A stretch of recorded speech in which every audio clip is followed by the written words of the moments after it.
Hundreds of millions of years ago, Earth's first forests began to rise, vast green worlds filled with towering ferns and strange trees. But when they spread, the planet itself started to change. How did those ancient forests transform Earth's climate forever? If you enjoy learning about our planet's deep past, please like, subscribe and share, and tell us in the comments, if you could walk through the first forest in history, what would you look for first? Thank you for being here. Now, let's begin. A calm Devonian world stands beneath a wide sky, and the land shows its first steady cover of green, yet nothing rises high. The surface is an expanse of shorelines, sandstones, mudstones, river bars and wet valley floors, and it holds low vascular plants that spread as soft carpets and short stalks. These modest colonizers do not form towering shadows, and do not lift their leaves or fronds far above the ground. They are close to the moisture of the soil surface, and they are tied to rivers, to springs, and to the margins of broad shallow seas. The atmosphere holds more carbon dioxide than the later eras, and the balance between carbon dioxide and oxygen is gentle and steady in a way that has persisted for long ages before this moment. Warmth comes as stable seasonal oscillations and gentle weather systems pass above, rarely disrupted by large forest canopies, because no such canopies exist. The rivers braid and the banks fail easily, and each storm moves grains of fine material into deltas and lagoons. The world is green, but the green is short. The low vegetation spreads outward across coastlines and alluvial flats, but rarely climbs slopes far from fresh water. True forests are not present. Their future is only implied by the increasing range of these vascular pioneers. These early plants rely on soil moisture and shady corners beneath rocks and logs, and they still resemble the older bryophyte mats in their dependence on wet conditions. They establish broader living surfaces, and they create a veneer of life where once there had been bare rock grains and wind-gritted sand. Their presence changes how the ground loses water to the air. When rains fall, the water no longer sheets off instantly toward the rivers, because plant bodies intercept a portion of it. Some of that liquid stays pooled in short-lived films between stems and in the hollows between grains. The air moves between these short stalks, exchanging moisture with the plant's thin tissues. Across this continent and others, the shallow root-like structures, rhizomes, in many cases cling to sediments with modest strength and are not yet powerful tools of rock alteration. The planet's surface receives sunlight in an uninterrupted beam, but the ground remains largely exposed. No trunks cast long shadows. With no forest ceiling to shade, the understory rays strike the ground in direct lines. Yet the thermal load is mild compared with a barren shore. Vascular tissue provides more efficiency in water movement than bryophyte bodies alone, and so these plants persistent over a broader spatial range. This expansion generates a feedback that supports more stable local moisture, because the plant mats slow down wind near the ground. They create humid microclimates close to the sediment surface even without large height. On riverbanks and coastal flats, low mats also dampen the force of flowing water. Sediments can accumulate because stems decelerate the passing flow. Mud and silt settle easily in the frictional wake of each low cluster. Over time, this encourages banks to narrow and channels to stabilize across limited stretches. However, extensive erosion still continues each rainy season, because the land is not yet governed by strong roots. Soil crusts break apart easily under sudden flow. These fragments of sediment travel down braided channels, drift into deltas, and then settle into shallow marine basins, occasionally binding to carbonate muds. Marine plankton process this slow trickle of nutrients, but the nutrient pulse is still minor compared to what forests will later drive. The oceans still interact with the atmosphere in a slow exchange. that has been unchanged for millions of years. Carbon dioxide dissolves into surface waters, reacts with carbonate chemistry, and returns in part to the air guided by wind, rain and wave. The current plants do not alter this balance much because their global biomass is small and non-woody. Rock weathering is ongoing, but it is not intense yet. Basalts and silicate sandstones still crumble mostly through physical abrasion and slow chemical reactions with rainwater and atmospheric carbon dioxide. In this moment, climate is held by old feedbacks, volcanic degassing of carbon dioxide and natural silicate weathering rates. No major new force has entered the global budget yet. The air is warm and shallow seas encourage algal carpets on the seafloor. These algal films and fine sediments create thin carbonate layers that stack politely in quiet basins. Most of the carbon in organic matter does not survive burial for long. It re-enters the carbon cycle as microbes consume the remains and return carbon dioxide to the water and air. So these early floodplains support a modest improvement in soil formation, yet do not create vast, stable layers of black organic sediment. Water continues to move unobstructed through well-connected river networks. The seasons are steady, and the diurnal cycle warms and cools the low vegetation with little lag. The ground can heat quickly in daylight because plants do not block sun. At night, heat is lost directly to space. The thin plant mats soften the extremes slightly but not dramatically. The biosphere is present but still shallow. Over multiple continents, the surface shows similar patterns of short greenery. Pollen spores and stems ride winds to near coastal plains, but inland places remain drier, less green, and less hospitable to significant colonization. There is no deep rooting, no large woody architecture, no dead trunks building the first organic columnar debris.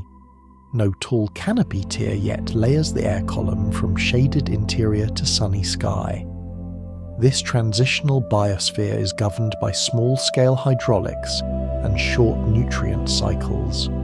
The surface holds cells of water stored within well-lit stalks. These stalks are more efficient than the older bryophyte mats at drawing water from moist sediments. But they still lack the powerful vascular plumbing of true trees. Their existence marks the approach to a significant threshold. Each new generation of vascular plants spreads the green veneer further as shallow soils accumulate around them. These soils trap small pockets of organic matter, turning sediment into protosoil. The carbon cycle receives small incremental contributions from these plant bodies, but the global carbon dioxide concentration remains high relative to the later Carboniferous. The world is stable because large forests have not yet reshaped the balance. The scene is quiet, a planet with a calm, warm, moderate carbon cycle. Small plants building toward a shift that will soon pull deeper minerals into direct interaction with the air. This world lies right before the main transformation of forests, and the ground's modest greenery prepares the stage for a new carbon dynamic. The time is set, and the Earth stands ready for the arrival of forests that will change climate at global scale. The air above this Devonian world holds a steady composition that has persisted through long spans of time before forests. Carbon dioxide remains significantly higher than in later ages, and oxygen sits at a lower fraction. These proportions form a steady geochemical backdrop that controls how warmth is held and how winds distribute moisture across continents. Volcanic degazing inputs carbon dioxide in a slow but persistent stream from volcanic arcs and rift systems, and the surface sinks of that gas remain limited because only modest silicate weathering takes place. The low vascular plants on land are not yet tall enough or widespread enough to intensify mineral breakdown in any major way. So the air represents an equilibrium built not on biological structure, but on the balance between mantle release and the quiet reaction of rainwater with exposed silicate grains. The sun warms the air column and water evaporates from shallow seas and freshwater channels, rising in gentle convection. Clouds form in layered beds, and regional precipitation cycles repeat across predictable storm tracks. The absence of large canopy surfaces means that evaporation from land remains fast and direct. Little shading exists to trap cool air between trunks. The planet's lower atmosphere is thus marked by direct energy exchange at the ground.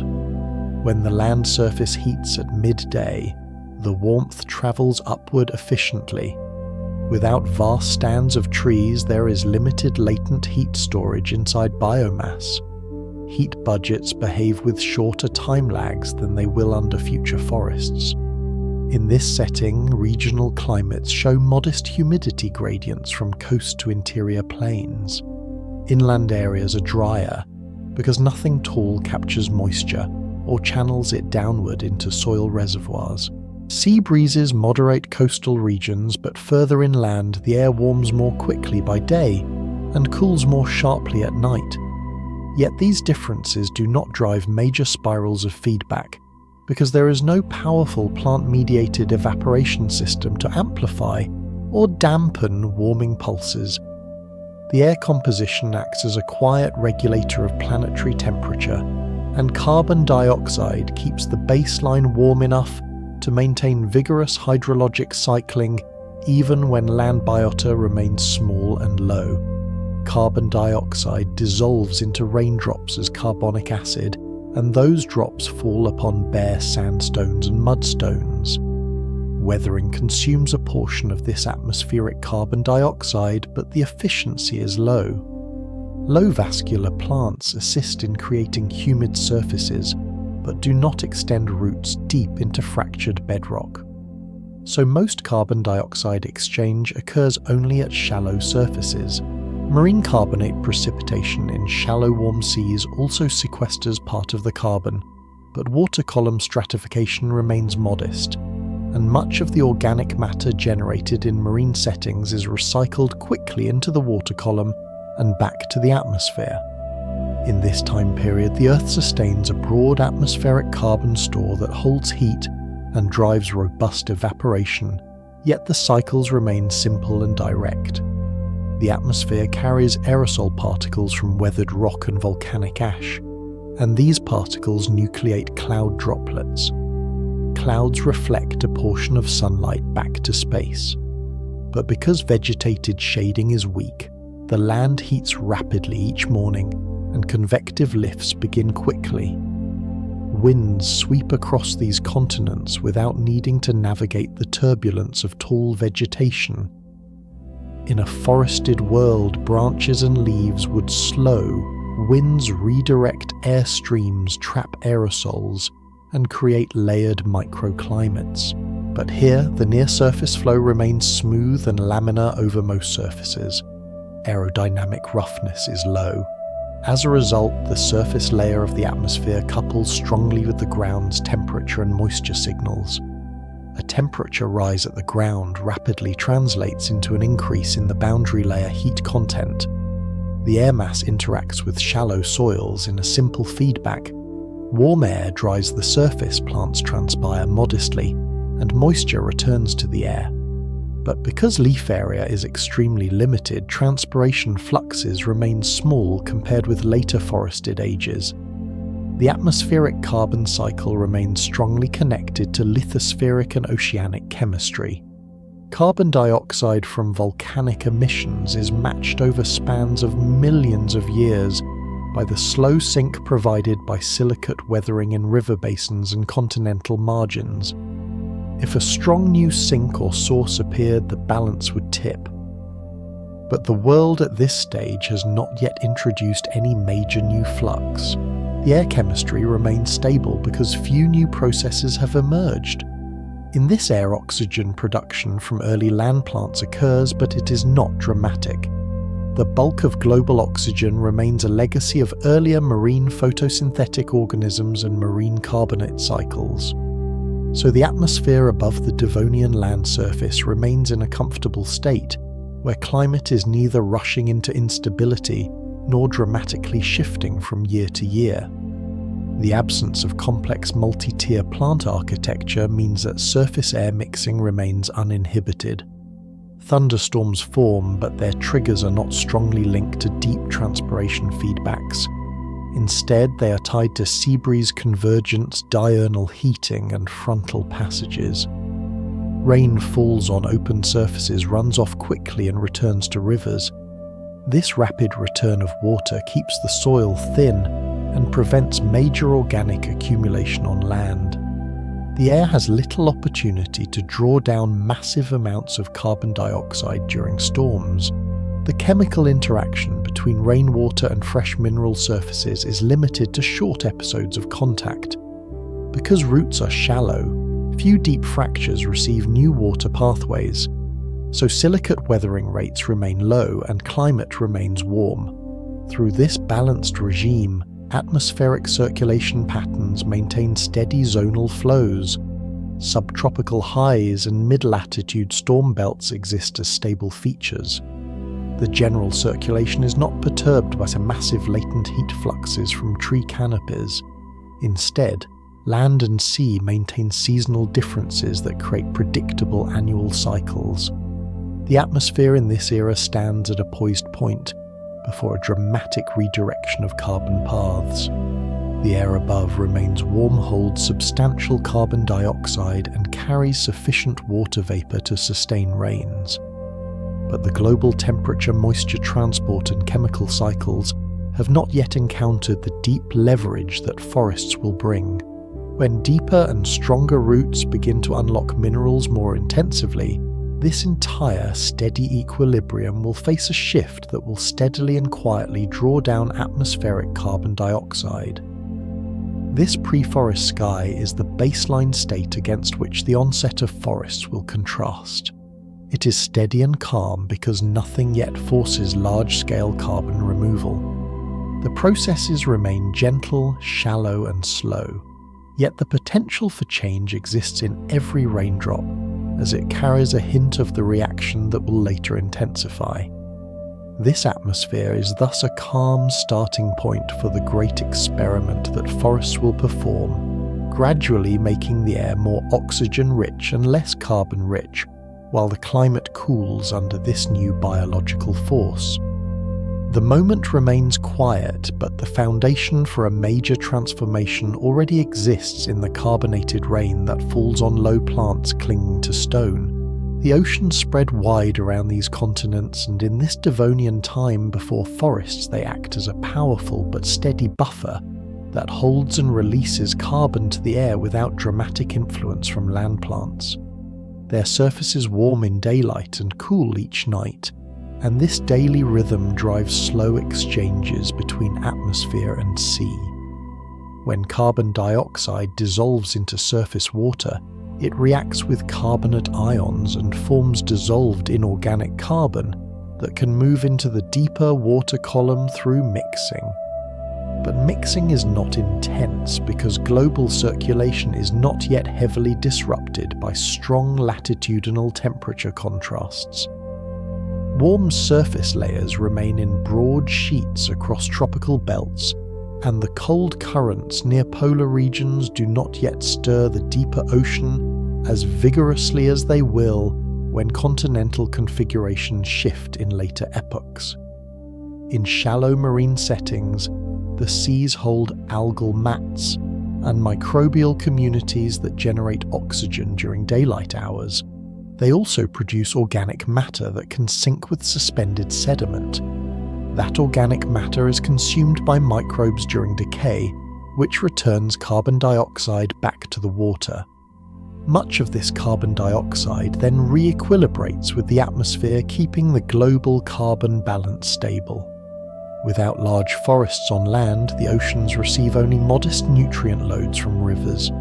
Most nutrients still originate from weathering of rocks in coastal exposures or from submarine volcanic activity. When rains fall on the land, they mobilize fine particles from riverbanks, but those riverbanks are only weakly rooted and have not yet developed thick soils rich in organic matter and phosphorus. Thus, riverine nutrient fluxes remain low. The seas receive enough phosphorus to generate some phytoplankton productivity, but not enough to drive large-scale blooms that would bury major stores of organic carbon in anoxic sediments. Instead, the oceans maintain a slow conveyor of carbon, where organic matter is mostly remineralized in the shallow water column. The light penetrates fairly deep in these clear waters because algal biomass is modest. That light supports photosynthesis down to significant depths, which encourages a broad but low-density biosphere spread across sunny marine shallows. The larger carbon pools reside in dissolved inorganic carbon, in carbonate muds, and in marine organisms that build shells. When these shells fall to the seafloor, they form carbonate sediments that over long spans thicken into limestone sequences. Carbon sequestration in carbonates is a slow sink that returns carbon dioxide to the surface when rocks later subduct or weather, but in this era the rates are not enough to dramatically alter the atmosphere in short intervals. Instead, the system holds to a steady equilibrium where carbon cycles through air-ocean shallow sediment and returns to the air. The oceans also hold a memory of earlier greenhouse periods. They have stored carbon through repeated warm intervals and returned some carbon to the air each time volcanic pulses occurred. Their buffering capacity comes from their enormous volume and slow overturn. But overturn is still regulated by wind-driven mixing, not by deep roots or heavy soil-derived ions. When large forests later build thick root networks, the weathering flux into the oceans will increase, supplying more dissolved silica, more dissolved phosphorus, and more bicarbonate anions. This will generate more carbonate precipitation and bury more carbon. But at this stage, such enhancements have not yet begun. So the sea's chemistry is balanced between volcanic carbon supply and shallow weathering sinks. The ocean's surface tension mirrors the sky above, and small waves roll above shallow reef platforms and carbonate sands. The world is warm, and evaporation from these warm waters supplies the atmosphere with abundant water vapor. That water vapor transports latent heat as clouds sweep across ocean basins toward land.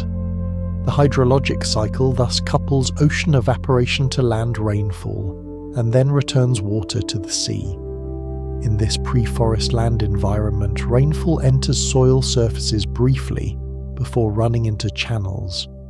These short residence times prevent extensive biogeochemical processing of the water and nutrients in the soil. Thus, the water that returns to the sea carries limited dissolved ions. Most of the ions that do arrive originate from the breakdown of bare rock. Carbonic acid in rain reacts with calcium and magnesium silicate minerals, producing bicarbonate ions that the rivers export. In this world, those ions reach the sea and carbonate precipitation draws down carbon dioxide. But the sink is still small because only the thin margins of land experience significant chemical weathering. The oceans in this time also influence atmospheric composition through gas exchange that is highly responsive to temperature at the surface. When the ocean surface warms, carbon dioxide solubility decreases slightly, allowing more carbon dioxide to return to the air. When the surface cools, the water holds more carbon dioxide. Seasonal cycles thus modulate carbon dioxide exchange, but only at small amplitude compared to what will come. With low plant cover, continent surfaces warm faster than water-strengthening sea breezes. These breezes bring moist air inland, but what happens to that moisture on land remains dictated by hydrologic physics that do not yet involve thick canopy interception.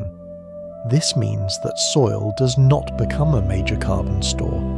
The oceans thus remain the primary reservoir holding most of the mobile carbon in dissolved form. They also shape global temperature because their large heat capacity stabilizes climate. Without forests to enhance weathering, the oceans remain the great stabilizing body that cushions the planet's carbon cycle. With limited nutrient fluxes, they do not push carbon burial to extremes. They stand in a dynamic equilibrium where each molecule of carbon dioxide that dissolves has a high probability of returning to the air within a short span. The future shift where the oceans become the sink for enormous loads of forest-derived weathering products has not yet begun.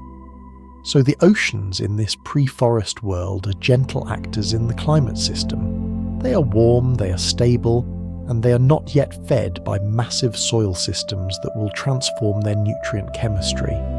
The ocean's carbon pathways remain shallow, and the feedbacks they drive hold climate steady. The atmosphere and sea exchange carbon with a slow pulse, and nothing forces that exchange out of balance. The surface waters breathe out carbon dioxide at night, when surface cooling enhances vertical mixing, and breathe it in each day when warm sunlight drives photosynthesis near the surface. This breath is slow and constant, but when forests arrive, this breath will change as new mineral pathways intensify the removal of carbon from air to sea. For now, the old rhythm holds, and the oceans remain the quiet regulator of a world waiting for a new engine of carbon drawdown. The continents through this Devonian interval stand as broad masses of rock that have only recently achieved the surface expression familiar to this time, and they form the solid platforms upon which the next great biological transition will occur.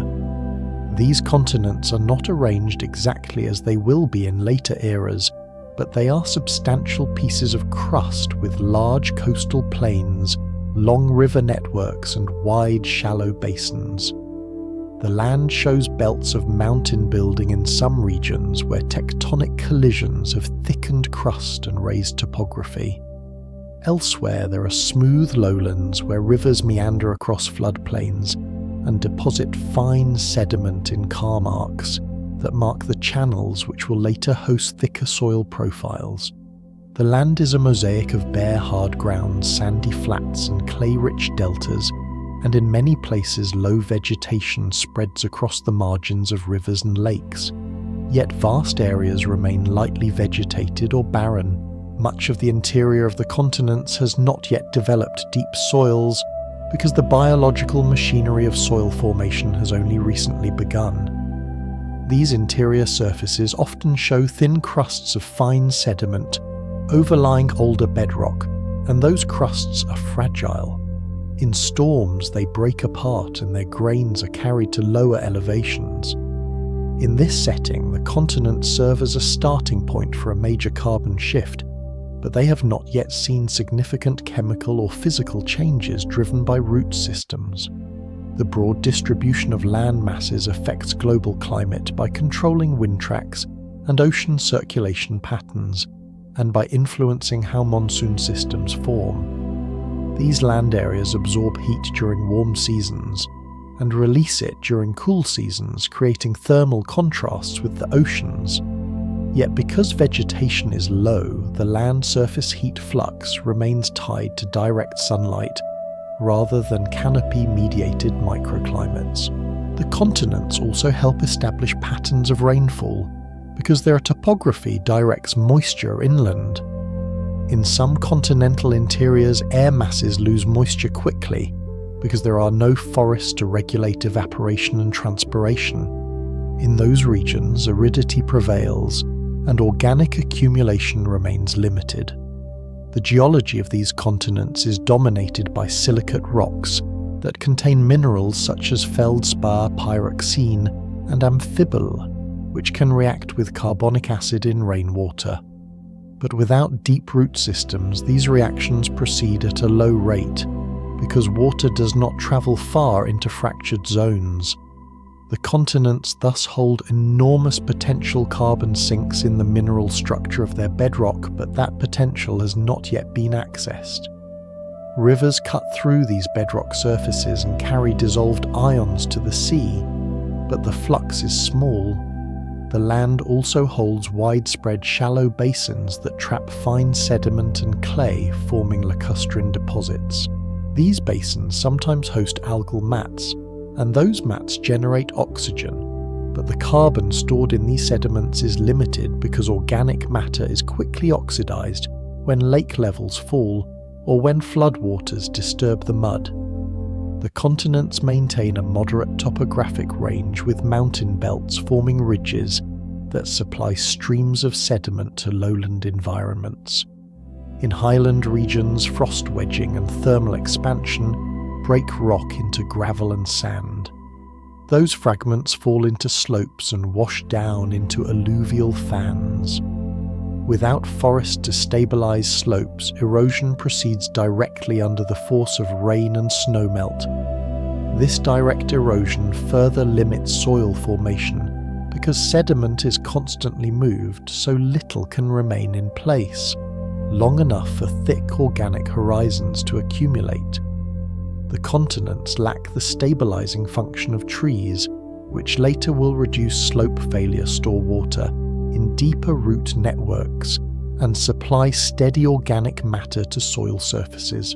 In this pre-forest environment, the land holds only small pockets of stable soil, usually near rivers or springs where moisture persists for long intervals. Most of the continent remains lightly weathered, and large areas present fresh mineral surfaces that have not seen significant breakdown. The spatial distribution of continents also influences global circulation of seawater, because the presence of continental shelves controls where warm and cold currents flow. In this Devonian state, many shelves are broad and warm, supporting carbonate production and shallow marine ecosystems. If the continents were arranged to block polar flow, deep water formation would be hindered. But in this time, the circulation remains gentle, because the continents do not create strong barriers that drive large-scale overturning. This gentle circulation means that the ocean carbon pump remains shallow and slow. The continents also modulate atmospheric carbon dioxide levels through the balance of weathering and volcanic degassing. Mountain building exposes new rock surfaces to weathering, but in the absence of large forests, those surfaces remain underutilized for chemical carbon drawdown. On many slopes, rainwater runs off rapidly to streams, and little mineral-water interaction occurs. As a result, the continents mostly hold potential rather than actualized weathering sinks. Their rock surfaces represent enormous capacity for transformation, yet only a fraction of that capacity is active. The time before forests is thus marked by a continental system poised on the edge of a major shift in carbon geochemistry. In the current equilibrium, the continents provide modest inputs of dissolved ions to the ocean and little organic carbon to deep sediments. The physical layout of these landmasses continues to create a thermal contrast, with the sea-driving monsoon-like circulation cells, but without large-scale vegetation feedbacks to amplify or dampen seasonality. When forests arise, the continents will become the primary interface for intense chemical weathering, releasing dissolved ions into rivers which then transport those ions to the sea. Those ions will increase carbonate burial in marine sediments and draw down carbon dioxide from the air. But at this stage, the continents remain geologically stable and chemically quiet. Their tectonic boundaries continue to create new mountains and supply sediments to rivers, but the absence of extensive vegetation means that most of the carbon buried in continental basins comes from algae in lakes or from small pockets of marsh vegetation. The continents stand as platforms waiting for a biological force that will transform their surfaces. Their mineral foundations hold the secrets of climate regulation that forests will later unlock. Until that moment, the continents remain quiet participants in the planetary energy balance, shaping winds and ocean circulation, but not yet reshaping the global carbon pathway. They hold vast potential energy in mineral chemistry, and the moment forests take root, those minerals will begin to slowly dissolve under the influence of acids released by roots, unlocking a new chapter in the carbon cycle. But for now, the continents are stable, warm, and lightly adorned with low plant cover, a prelude to the deep involvement they will soon take in steering the climate of the Earth toward cooler states. Roots begin to change the land surface when vascular plants grow larger and establish more persistent anchors into substrates that were once only lightly bound by mats and filaments. As certain Devonian lineages expand their tissues downward, the mechanical pressure of root penetration opens small cracks in weathered rock and soft sediment. These roots are still not the deep, thick, woody taproots of later tree lineages, but they establish the first real pattern of subsurface contact between living tissues and mineral grains. Fluid exchange becomes more intimate. When rain falls, rather than simply wetting smooth particle surfaces for a moment, and then draining off small pockets of water, now remain near root interfaces. These short-lived micro-reservoirs hold moisture near nutrient-absorbing structures, and they prolong the contact time between water-dissolved carbon dioxide and minerals. Carbonic acid becomes slightly enriched at these contact points. Organic acids released by root cells also enter pore water in modest concentrations. These acids can help dissolve feldspar and other silicate minerals. The reaction liberates cations that rivers can later sweep toward the sea. In this world before true forests, this process remains small in total magnitude, but it is new and fundamentally different. The land now contains zones where minerals are weathered biologically, rather than solely by physical and inorganic chemical processes. Each new root generation deepens the sphere of influence a little more. Roots also provide scaffolding for soil formation, because their decaying tissues become sources of organic matter. When fine roots die, they leave behind tiny tubes in sediment. These tubes become channels for air and water. Soil structure evolves in patches, enabling longer water retention and slower drainage. Sediment that once washed away quickly after rainfall becomes partly immobilized. This is the earliest binding of slopes. In some floodplain margins, these shallow-rooted plants expand outward and capture sediment with greater stability. The spaces between stems trap small grains of silt. This promotes accumulation rather than erosion. The landscape begins to experience the first effect of roots on sediment architecture. Instead of purely physical patterns of erosion and deposition, there is a biological geometry that influences where sediments gather. Furthermore, roots allow plants to explore deeper moisture sources. This changes local hydrology near stream channels. Instead of being limited to the immediate shore, plants can persist slightly further upslope. Their distribution then feeds back into slope stability. Rainfall still can wash out fragile soils, but many regions begin to see more persistent soil patches that hold through multiple storm cycles. The carbon implications of this are subtle at first, but significant in direction. Rooted patches accumulate slightly more organic carbon. The carbon is stored in plant tissue as cellulose or lignin-like compounds in early lineages. Not all of that carbon is returned immediately to the atmosphere. Some remains until microbial decomposers break it down. This delay represents an initial carbon drawdown. Even if short-lived, the cumulative effect over large areas becomes non-zero. Over millions of years, such patches can shift the long-term carbon balance. Roots also represent the first step in controlling the chemistry of river tributaries. Dissolved ions from root-mediated mineral reactions drain into streams and selectively enrich waters with bicarbonate ions. Those ions eventually form carbonate sediments in the ocean. This is the earliest sign of a biological link between land plants and marine carbonate burial. The atmosphere remains warm at this stage, but the potential for cooling is embedded in these local reactions. Biological weathering produces more bicarbonate per unit dissolved silicate than physical weathering alone. The acidity of root exudates increases the efficiency of these reactions. Additionally, roots form partnerships with fungi. Mycorrhizal symbioses help acquire nutrients and may also secrete organic acids. These associations create further dissolution of minerals. As the plant-fungal networks expand, their chemical influence grows. The roots alter pore water chemistry not only with carbon-based organic acids, but also with uptake of cations and exchange of protons with mineral surfaces. Over time, this gradually alters the composition of soil solution. Although atmospheric carbon dioxide is still high, and forests have not yet formed, this stage marks the beginning of a trend toward more efficient carbon capture in sinks that have not yet taken shape fully. Roots present on slopes begin to restructure runoff patterns. Instead of sheet flow, water often divides into microchannels controlled by root mats. These mats slow down water and allow more sediment to settle locally.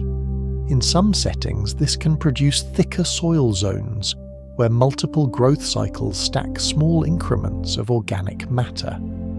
The earliest Devonian fluvial landscapes thus transform from open eroded plains into more varied mosaics with patches of soil that hold water and nutrients.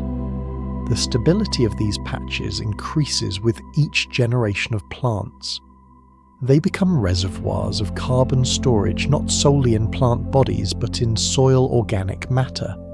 Decomposers process carbon in these soils. The balance between oxygen availability and microbial respiration determines how much organic carbon remains. Areas near streams may experience waterlogging, particularly during seasonal floods. Those waterlogged zones can slow decomposition, trapping carbon in anoxic microenvironments. In these microenvironments, carbon can remain longer than it would in dry settings. These are small-scale prototypes of the larger carbon burial systems that will emerge when forests dominate floodplains. The roots also indirectly influence atmospheric circulation by increasing albedo slightly in some areas where plant cover was previously sparse, but that effect remains marginal compared to later forest influence. The main atmospheric impact comes from increased chemical weathering. Because weathering consumes carbon dioxide from the air and exports ions to the sea, the root-driven acceleration of weathering sets up a pathway for future cooling. Rivers that drain rooted slopes show modest increases in dissolved silica and bicarbonate compared with rivers draining barren highlands. These increases do not yet disrupt the ocean carbonate system, but foreshadow its future transformation. In time, as roots become deeper and more extensive, these influences will scale up significantly. But for now, this stage remains a transitional state where biological weathering coexists with older physical weathering regimes. The roots also promote the diversification of plant communities. More nutrient availability supports more sophisticated plant structures. Over evolutionary timescales, this feedback encourages the emergence of woody stems. Those stems will in turn support deeper and stronger roots. The synergy between roots and stems becomes a driving cycle. Better stems support better roots. Better roots improve nutrient access. Improved nutrient access supports more complex vascular structures. The roots are at the center of this transformation. They introduce a new force in the Earth system, the capacity for life to directly alter mineral surfaces. This capacity then redefines how carbon moves between atmosphere, lithosphere, and ocean. This first step is quiet. Nothing dramatic appears yet at global scale. The carbon dioxide concentration remains high and the climate remains warm. But beneath each small Devonian plant, tiny chemical shifts gather. These shifts accumulate across many landscapes, and the world becomes primed for a tipping point. Once trees evolve, these root-mediated processes will scale into full planetary influence. In this stage, the roots have begun to probe the rock-altering Earth more profoundly than any earlier land life had done. The groundwork is laid for the forest era that will draw carbon from air in volumes large enough to reshape climate beyond anything yet seen in the planet's long story. Forests appear when the architecture of plants shifts from short vertical shoots to layered structures that lift leaves and branches into the air column, and during the later Devonian this shift begins to define the basic form of the first true tree-dominated landscapes. These early forests do not resemble later conifer stands or the flowering tree ecosystems of much later eras, but they hold a clear hierarchical structure that differentiates them from low mats. Some lineages, such as Archaeopteris, assemble woody stems with secondary xylem, forming strong trunks that raise leaf-bearing branches many body lengths above ground. The conductive tissues support the movement of water through tall columns, allowing leaves to function far from the soil surface. This structural innovation turns the ground-based plant body into a vertical system that intercepts sunlight in layers. Lower fronds receive filtered light, and upper fronds receive direct sunlight. Shadows begin to matter. Air moves differently now because trunks and branches introduce aerodynamic roughness. The boundary layer above the forest floor becomes thicker and more stratified. Wind slows as it passes through the canopy, and humidity becomes trapped near the ground. In this environment, transpiration scales upward dramatically because leaf area increases by orders of magnitude compared with the earlier low vegetation state. When leaves evaporate water, that water rises through the canopy and influences cloud formation above forests. The hydrological cycle becomes tied to plant physiology in a way it never was before. Rainfall intercepted by leaves drips through layers and reaches soil as a slow series of pulses rather than a direct sheet. The soil beneath forests becomes wetter for longer periods. Deeper roots help hold bank sediments in place, and this alters river planforms. River channels become more stable, narrower in some cases with deeper incisions because banks are more coherent. Floodplains accumulate organic matter that persists because frequent small root networks occupy pore spaces. Decomposition still occurs, but the balance between deposition and decay begins to shift toward greater storage of carbon in sediment. The trunks themselves represent carbon storage because woody tissue contains large amounts of carbon bound in lignin like polymers that resist rapid decay. Archaeopteris forests create standing biomass that remains above ground for decades or centuries.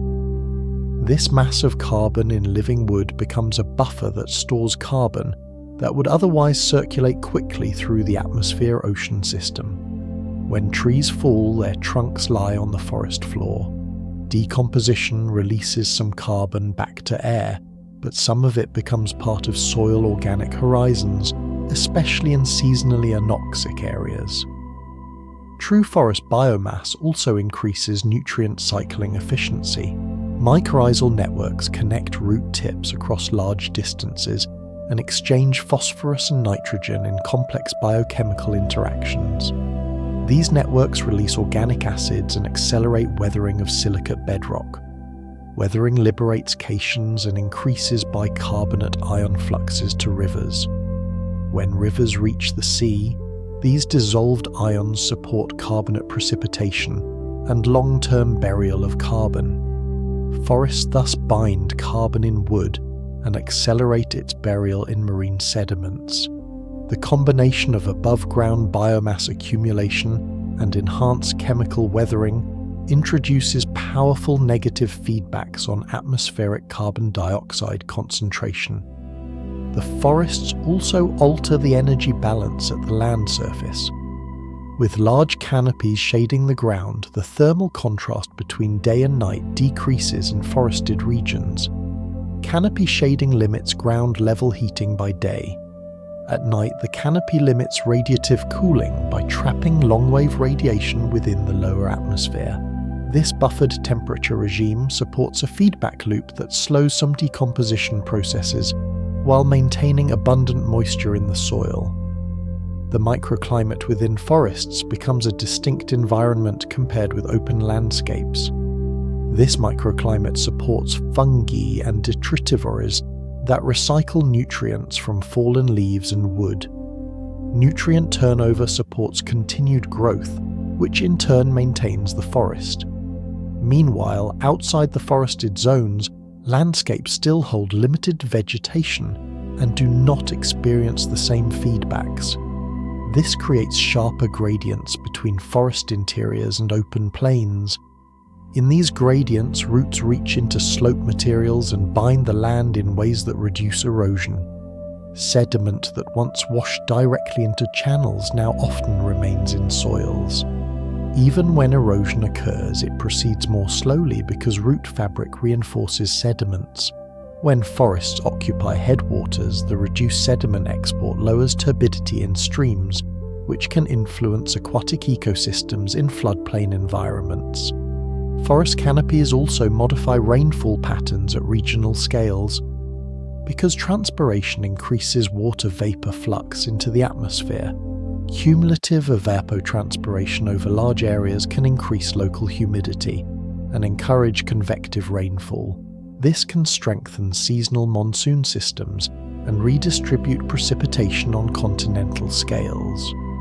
Once forests occupy large swathes of land, precipitation patterns can shift. Forests also raise oxygen concentration in the atmosphere as photosynthesis fixes more carbon in standing biomass. Oxygen concentration increases gradually as the forests expand. This can alter wildfire regimes because higher oxygen concentrations can influence combustion thresholds. Fire becomes a new intermediary force that can shape forest turnover. Carbon locked in wood may sometimes return to the air through wildfire, but overall net burial of carbon through chemical weathering and sedimentation remains dominant, driving net carbon drawdown from the atmosphere. Because forests hold large amounts of biomass, the carbon cycle becomes sensitive to changes in forest area. If forests contract, carbon can return quickly to the air. If forests expand, carbon drawdown intensifies. In the Devonian rise of forests, expansion remains the trend, so carbon drawdown intensifies. Over geological time, these processes will contribute to cooler global temperatures, altering planetary climate in sustained ways. This transformation hinges on woody architecture that builds trunks, branches, and deep roots, all working in integrated systems.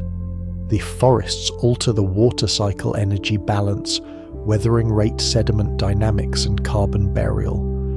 Forests become a planetary modifier rather than a passive occupant of the landscape.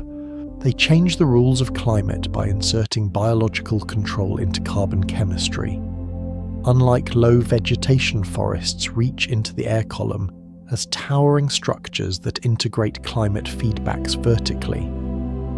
They embed carbon and water fluxes into ecosystems that influence the physical environment in multiple directions. A world with trees behaves differently from a world without them. From this point forward, forests will remain one of the principal regulators of climate, setting the stage for cooler global states and altering the composition of the atmosphere in ways that will reverberate into the Carboniferous and beyond. Beneath these new forests, soils become structured environments that hold water nutrients and organic matter in layered horizons, and fungal partnerships begin to fill the microscopic spaces between roots and minerals. Soil formation now proceeds in a manner that differs sharply from the thin sediment crusts of the earlier Devonian. The continuous fall of leaf litter delivers a steady flux of organic matter to the forest floor. Microorganisms colonize this material, and fungi extend hyphae through decomposing tissues linking dead wood to living roots. These hyphae represent threads where chemical exchange can occur efficiently.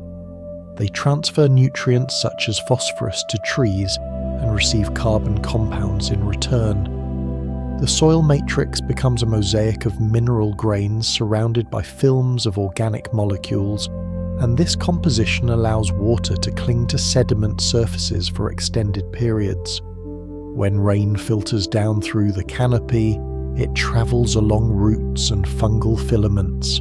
The soil retains moisture long after rain events end. This persistent wetness allows hydrolysis reactions to proceed in pore films, weakening silicate minerals and releasing cations. Mycorrhizal fungi in particular secrete organic acids that can mobilize phosphorus and transition metals. These acids increase the solubility of nutrient-bearing minerals. Roots absorb liberated ions and incorporate them into plant tissue. The presence of woody biomass creates a stable source of carbon that can build up in soil. Soil organic matter accumulates in layers, forming the first recognizable humic horizons. Earth systems at this stage begin to show more spatial variation in carbon storage, because soil formation depends on the density of trees, the type of fungi, and the local hydrologic regime. In areas with high groundwater tables or frequent flooding, soils may experience periodic anoxia. Under these conditions, decomposition is slowed. Organic carbon may remain in the soil for longer periods. This storage potential sets a pathway for long-term burial of carbon, because sediments from such zones can be transported into basins. Fungal networks help maintain nutrient supply during times of scarcity by transferring phosphorus and nitrogen across root zones. These networks enable trees to maintain growth even when local pockets of soil are temporarily nutrient poor. Because fungi link many roots, nutrients become shared resources. This networked structure improves overall forest resilience and allows tree biomass to increase steadily. As biomass increases, more organic matter is produced and soil deepens. Soil structure now has multiple horizons. Leaves and twigs accumulate on the surface. Beneath lies a zone rich in decomposed humus. Below that lies mineral soil with altered primary minerals. Small channels formed by decayed roots allow water to infiltrate deeper than before. Soil aggregates form where fungal hyphae enmesh mineral grains. These aggregates remain stable under moderate disturbance and contribute to the characteristic crumb structure of forest soils. This structure increases the porosity of soil, allowing oxygen to diffuse deeper. Yet pockets of anaerobic conditions persist in waterlogged microzones. Such variation in redox potential is important because it shifts microbial metabolism toward pathways that do not convert all organic matter back to carbon dioxide. Some carbon becomes stabilized in complex organic molecules that microbes cannot easily break down. Soil organic carbon thus becomes a partially protected reservoir. The presence of deep roots also establishes a downward flux of carbon. Roots exude organic molecules into the soil. These exudates feed microorganisms that form biofilms on mineral surfaces. Biofilms alter microchemical conditions, allowing structural rearrangement of silica networks, releasing further cations. The more roots permeate the soil, the more mineral surfaces become chemically active. This produces a steady rise in dissolved ion flux in soil waters, which rivers ultimately export. The export of these ions to the sea sets up a link between forests and marine sedimentation. Forests create the supply of dissolved ions that increase carbonate burial in marine basins. At the same time, forests create the supply of organic carbon that can be buried in land sediments. The soil system thus becomes both a place of temporarily stored carbon and a gatekeeper that controls how much carbon ultimately leaves the land. Soil hydrology also shifts. Because soil organic matter increases water holding capacity, less water exits landscapes as runoff. Instead, water percolates into deeper zones and supports prolonged reactions in mineral surfaces. River discharge becomes more regulated. In some places, base flow increases because soil stores water in pore spaces and releases it gradually. This stabilizes stream ecosystems and reduces the amplitude of flood pulses. Meanwhile, fungal networks extend the reach of forests across slopes and into valleys. They explore fine cracks in bedrock, and by secreting acids they open chemical pathways that physical erosion alone could not reveal. Forest soils also begin to modulate their own climate. Because decomposition releases heat, the boundary layer temperature at the soil surface becomes partially buffered. Forest floors maintain a narrower thermal range compared with open plains. This buffering reduces temperature shock to microbial communities and promotes consistent metabolic activity. In such stable conditions, mycorrhizal fungi can remain active throughout longer intervals rather than relying solely on pulses of moisture. Soil thus becomes both a cause and a consequence of forests. Soils allow roots and fungi to function more effectively, and those same roots and fungi incrementally deepen soil. Nutrient cycling tightens. Nutrients circulate among trees through fungal networks rather than washing straight to streams. The soil system achieves partial closure of nutrient loops at local scales. This closure improves tree growth, which increases biomass and creates more leaf litter. A reinforcing cycle emerges. Soil also influences atmospheric chemistry by regulating carbon dioxide release during decomposition. Because decomposition is not uniform across all soil layers, and because waterlogged pockets restrict oxygen diffusion, a fraction of carbon in soil remains buried in forms that resist microbial breakdown. When erosion eventually transports such soil to basins, the carbon can become part of sedimentary rocks. This represents a long-term sequestration pathway. As trees expand across continents, the total soil area influenced by roots and fungi increases, and the total pool of carbon that can be temporarily or permanently buried rises. Soils thus serve as intermediaries that modulate the timing of carbon exchange between air and deep sinks. They introduce time delays into the carbon cycle. Fluctuations in atmospheric carbon dioxide no longer mirror short-term changes in plant productivity because soils store carbon and release it gradually. Soil formation under forests begins to reshape the resident's time of carbon in the land surface system. While this stage is early, the function is already clear. The first forests build soils, and those soils become critical agents in climate control. They change both the chemistry of weathering and the storage of organic carbon. They provide a matrix where biological processes can extract more nutrients from rock.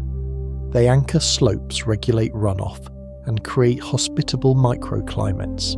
They provide a platform for larger forests to expand.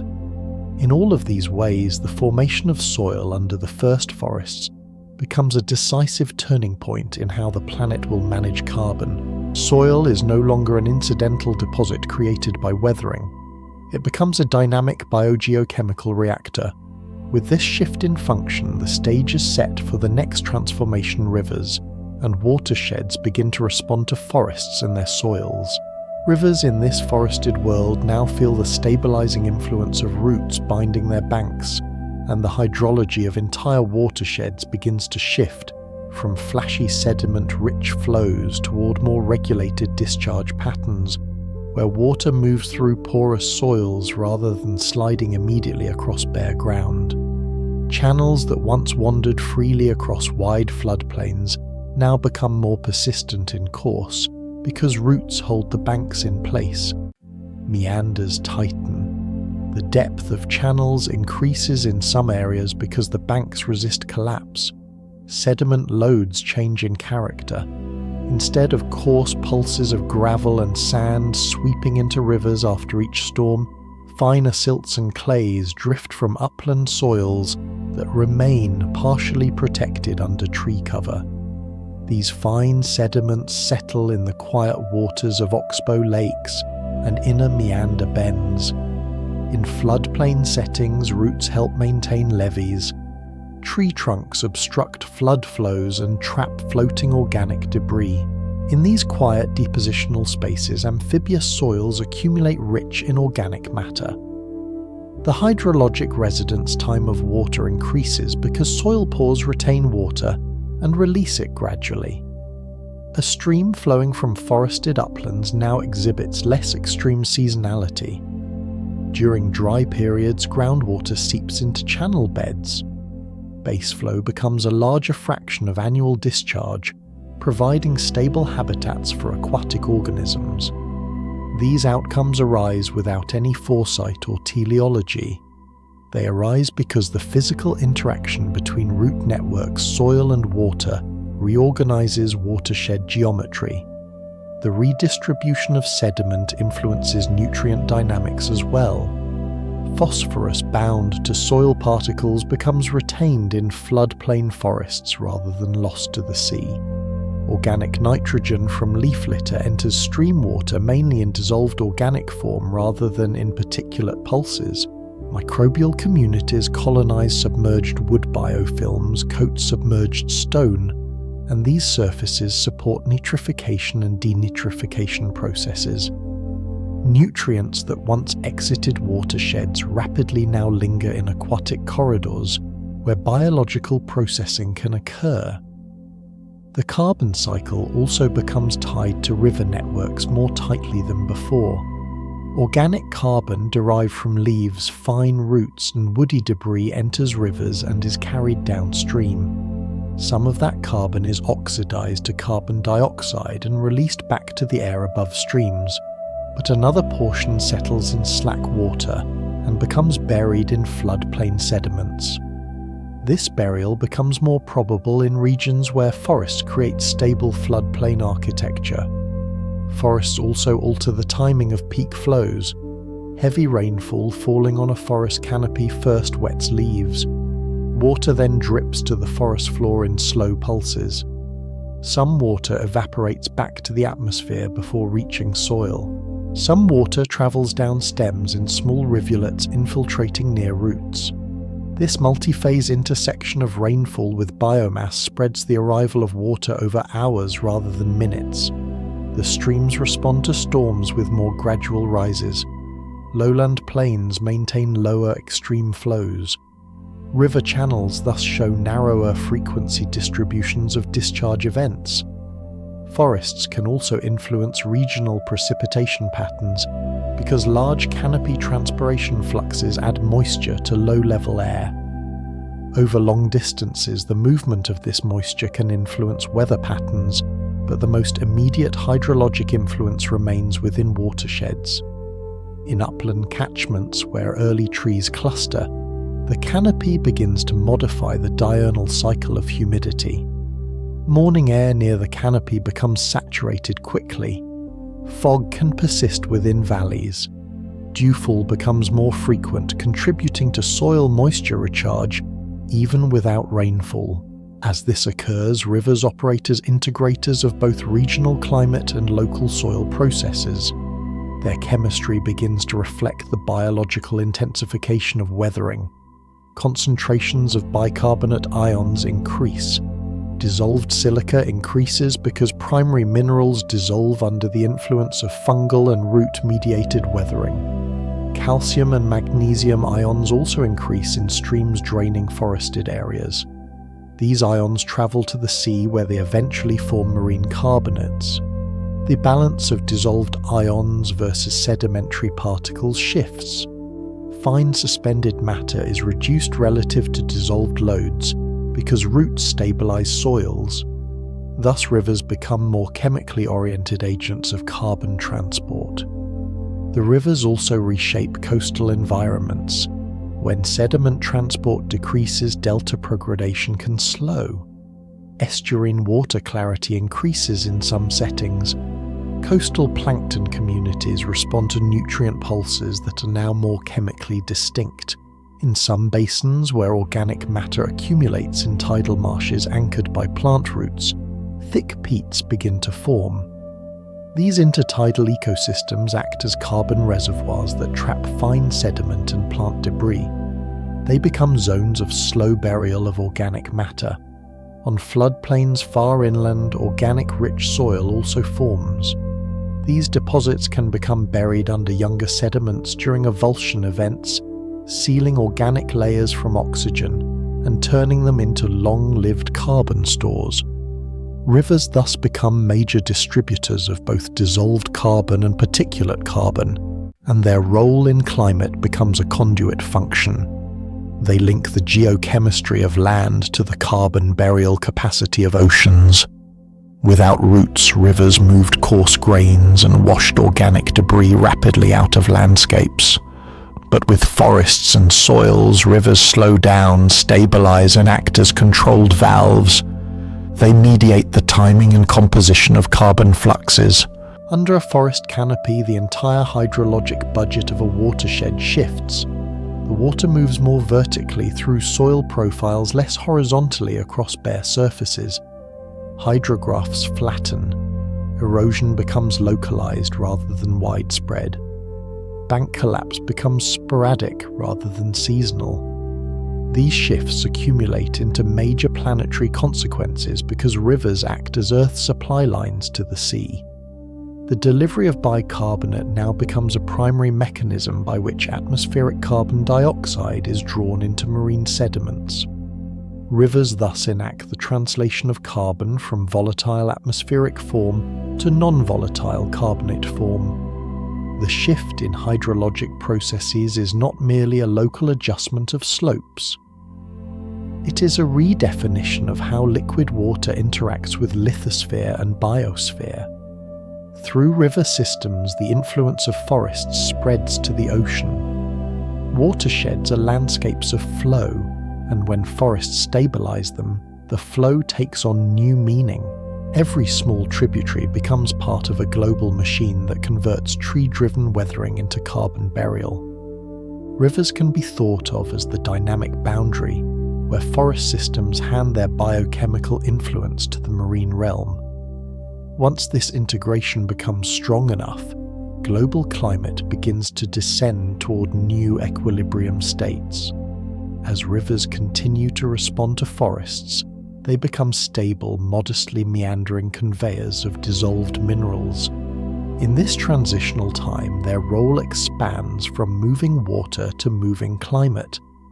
The scale is large, yet the origin lies in the way roots hold soil in place along banks. A small change in watershed mechanics becomes a planetary shift in carbon transformation, setting the stage for larger atmospheric impacts that will come next. Chemical weathering becomes the primary lever by which forests alter the concentration of carbon dioxide in the atmosphere. And as woody plants and their fungal partners expand across continents, the rate at which silicate minerals dissolve increases to levels not previously reached in Earth history. Weathering is the process in which rainwater carrying dissolved carbon dioxide and organic acids reacts with silicate minerals such as feldspar. The reaction liberates cations such as calcium and magnesium and produces bicarbonate ions. These ions move through soil waters into streams and then into the ocean. When marine organisms or abiotic processes use these ions to form carbonate minerals, carbon becomes locked away in sediments. Weathering thus forms a direct bridge between biology on land and carbon burial in the sea. Before forest, this bridge existed but was narrow. Rain fell on bare rock carbon dioxide consumed in weak reactions created limited bicarbonate. After forest that bridge widened, roots penetrate deeper, increasing the area of mineral surfaces exposed to dissolution. Mycorrhizal fungi wrap around mineral grains, creating microenvironments with elevated proton concentrations. Organic acids secreted in these microenvironments accelerate the breakdown of silicate minerals, and the surface area of mineral grains grows as they fracture into smaller particles. This increase in reactive surface area intensifies chemical weathering far more than physical erosion alone. Because weathering consumes carbon dioxide from the air, forests begin to drive net carbon drawdown. Each molecule of silicate broken down represents a molecule of atmospheric carbon dioxide that can eventually end up in ocean sediments. This is a slow process at the scale of days and years, but it is powerful at the scale of tens of thousands of years. It is also cumulative. As forests spread, weathering expands with them. The land becomes a distributed reactor where carbon dioxide-laden rainwater infiltrates soil and interacts with minerals. In each soil profile, chemical gradients form in pore fluids. Hydrogen ions concentrate near fungal hyphae, while bicarbonate ions accumulate downstream of dissolution fronts. The soils thus become chemical factories converting atmospheric carbon dioxide into dissolved species. Rivers collect these ions and transport them to the sea. Once in the sea, bicarbonate contributes to carbonate precipitation. Marine sediments accumulate carbonate layers, and those layers become sinks for atmospheric carbon. Although organic carbon burial also occurs on land, and in coastal zones, carbonate burial is by far the largest sink in the silicate weathering cycle. Thus, forests exert their strongest climatic leverage through weathering. Over time, the atmospheric carbon dioxide concentration begins to drop. Cooling follows. Cooler temperatures reduce the absolute humidity of the atmosphere. Lower humidity can slow the hydrologic cycle at global scale. But the forest feedback does not turn off simply because temperature falls. Weathering remains strong because roots and fungi continue to release acids into soil. Chemical reaction rates depend on temperature, but the spatial extent of biologically driven weathering can offset cooler reaction kinetics by expanding into new regions. If forests expand poleward during warm intervals, new soil is created in those territories, and weathering can accelerate further. Thus, the weathering feedback is dynamic, not linear, because the geography of forests shifts with climate. During the Devonian, this dynamic begins to establish itself. In climates warm enough for forests to grow, weathering intensifies and pushes carbon dioxide lower. Lower carbon dioxide leads to cooler temperatures. Cooler temperatures limit forests in some high latitude or upland regions. But forests persist in many lowland temperate belts, and in these belts weathering continues. This feedback drives the world toward a cooler baseline. As cooling proceeds, other feedbacks join. Ice can expand on mountaintops, increasing albedo. Lower temperatures reduce the solubility of silicate minerals only modestly in the shallow soil zones, where most dissolution occurs because those zones remain buffered by plant-mediated microclimates. Thus, even as global air cools, the soil temperature regime remains moderated by canopy shading and microbial metabolic heat. The forest floor has its own internal climate that can persist independently of air temperature fluctuations. When deeply rooted trees extract nutrients, they sometimes pump alkaline cations upward. Fallen leaves release them upon decay. These ions influence soil pH, further shaping dissolution pathways. Weathering thus becomes a self-reinforcing cycle. More weathering leads to more nutrient release. More nutrient release supports more biomass. More biomass increases root surface area and fungal penetration. More penetration increases weathering. The limits of this cycle are controlled by climate, nutrients, and geography, not by biological capacity alone. Forests thus turn the continents into active levers on atmospheric chemistry. The longer roots interact with mineral surfaces, the more they change river chemistry. Each basin becomes a channel where carbon dioxide is translated into dissolved carbon. The more rivers export bicarbonate, the more carbon appears in carbonate sediments. Eventually, this becomes a planetary force capable of shifting climate regimes permanently. This shift unfolds slowly relative to human lifespans, but rapidly relative to geological time. Within tens of millions of years, atmospheric carbon dioxide declines. Some estimates indicate that the reduction may be on the order of a factor of several when compared to pre-forest levels. This cooling shifts ecosystems and ocean chemistry. It changes the saturation state of carbonate minerals. It encourages deposition of carbonate sediments in shallow seas. It influences the stability of marine anoxia in deep basins. As forests grow, weathering patterns shift spatially. In tropical belts, intense rainfall amplifies weathering. In temperate belts, moderate storms maintain steady dissolution. Seasonal frost processes in higher latitudes produce fractures that amplify reactive surface area. Thus, the interplay of climate and biology creates a patchwork of weathering intensities. But on average, forests maintain global weathering at a much higher baseline than pre-forest landscapes. This is the main pathway by which forests change climate. They do not do so by shading alone or by transpiration alone. The core mechanism lies underground in the pores of soil, on the surfaces of mineral grains, and in the biochemical pathways of fungal hyphae. The invisible chemistry beneath the forest floor determines the visible temperature regime of the planet. The atmosphere breathes slower because roots pull carbon into rock. Earth begins to cool in a sustained way, and the ocean's carbonate systems begin to reflect a world where biological weathering drives the carbon cycle. In this moment, forests have moved from ecological actors to planetary engineers. They can now steer climate by controlling weathering rates, and because weathering scales with biomass and root depth, the expansion of forests locks in a new long-term trajectory that will eventually lead to the glacial pulses and coal ages of the early Carboniferous.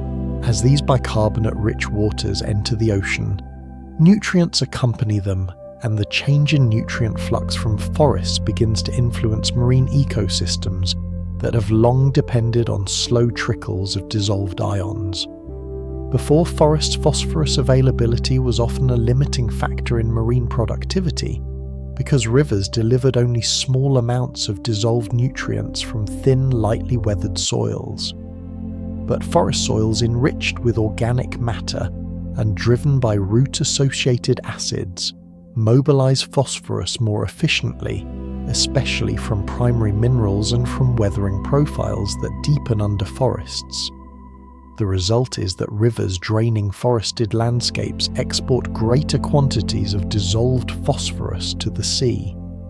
This nutrient delivery is modest at first, but over millions of years the cumulative impact becomes profound. Marine phytoplankton respond to nutrient injections because photosynthesis in shallow sunlit waters requires both light and nutrients. Light was abundant before forests, but nutrients often were not. So when nutrient flux increases, phytoplankton productivity increases, and more organic matter forms in the photic zone. This organic matter sinks as it dies or becomes incorporated into fecal pellets. When sinking particles descend, they enter deeper waters where oxygen is lower. Microbial decomposition of organic matter consumes oxygen and can generate anoxic layers in poorly ventilated basins. Under such conditions, more organic matter avoids complete oxidation and is buried in sediments. This burial of organic matter in marine shales becomes a carbon sink. The critical point is that forests amplify the supply of nutrients from continents to oceans, and this triggers a marine carbon burial response that also drives long-term drawdown of atmospheric carbon dioxide. It is a coupled land-sea feedback. Forests do not just bury carbon in soil, they enhance burial of carbon in the ocean. In some warm basins, abundant plankton produce rain after rain of organic debris into the deep. Combined with carbonate precipitation driven by increased bicarbonate supply, these basins become major repositories for both organic and inorganic carbon. Where water column stratification is strong, organic matter accumulates rapidly in the sediment. Periods of anoxia can develop. These anoxic intervals trap more organic carbon. Over geological time, these deposits form black shales. Black shales represent intervals when ocean carbon burial was intense. They form in part because forests on land enhance weathering that frees nutrients and carbon from rock supplying ocean productivity, with the building blocks needed to accelerate burial. Nutrients thus influence ocean anoxia, and anoxia influences carbon burial efficiency. Yet forests are the underlying driver that links land to sea. The oxygen feedback also interacts with nutrient flux. As burial of organic carbon increases, oxygen rises in the atmosphere because that carbon is removed from the oxidation loop. The higher oxygen concentration in air increases oxidative capacity of atmosphere and surface waters, but does not eliminate deep water anoxia in restricted basins where ventilation is poor. Instead, oxygen increases globally, while some deep basins remain oxygen-starved. Nutrient delivery to oceans thus stimulates productivity and burial stimulates atmospheric oxygenation. The nutrient flux therefore has dual effects. It increases marine organic sinks and shifts the atmosphere into a more oxidized state. Forests also influence silica cycling. Many early planktonic organisms at this time use silica in their biomineralization. Rivers draining forested uplands can increase dissolved silica flux, which can support certain phytoplankton groups. Thus, forests indirectly modulate the species composition of marine primary producers. The dispersal of nutrients is not uniform. Some basins receive large nutrient loads, others remain starved because of geography and ocean circulation. Productivity becomes patchy on global scales, yet the aggregate effect remains that marine organic burial increases. The Earth system thus moves from a pre-forest ocean, where nutrients mostly limit productivity, and carbon burial is limited to modest fractions, to a forest-influenced ocean, where burial becomes more robust and can fundamentally shift atmospheric chemistry. Across shallow continental shelves, increased carbonate accumulation reflects the higher delivery of ions. Thickened carbonate sequences record the chemical consequences of silicate weathering on land. These carbonates form stable lithologies that accumulate in long sequences. They represent long-term stores of carbon that remain isolated from the atmosphere until tectonics recycles them deep into the mantle or weathering reintegrates them. The interplay of nutrients and carbonate saturation state also influences the depth at which carbonate dissolves in the ocean. In some regions, greater carbonate saturation raises the carbonate compensation depth. Where calcium carbonate becomes supersaturated, precipitation can occur in the water column or on the seafloor. Forests thus indirectly affect the carbonate budget of the ocean by changing the chemistry of river discharge. Because rivers now deliver more bicarbonate than before, the carbon cycle becomes increasingly marine-dominated in its burial patterns. The nutrients that feed the plankton drive organic carbon burial, while the bicarbonate that moves to the sea drives inorganic carbon burial. These roles reinforce each other.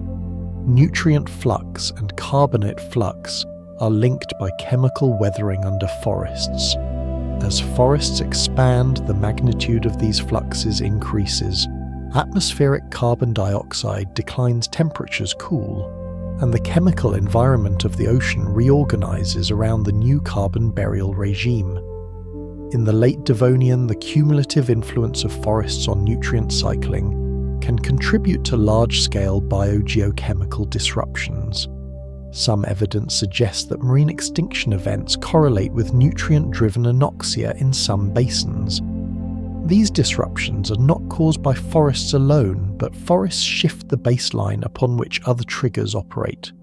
The ocean is an amplifier of nutrient signals from land. When rooted forests stabilize soils and channel nutrients to the sea, the ocean can respond rapidly if productivity surges. The outcome may be anoxic basins, black shale deposition, and major shifts in marine evolutionary pathways. These links between land plants' nutrients and ocean carbon burial represent one of the central paths by which forests change climate. Without nutrient stimulation of marine productivity, organic carbon burial would remain low.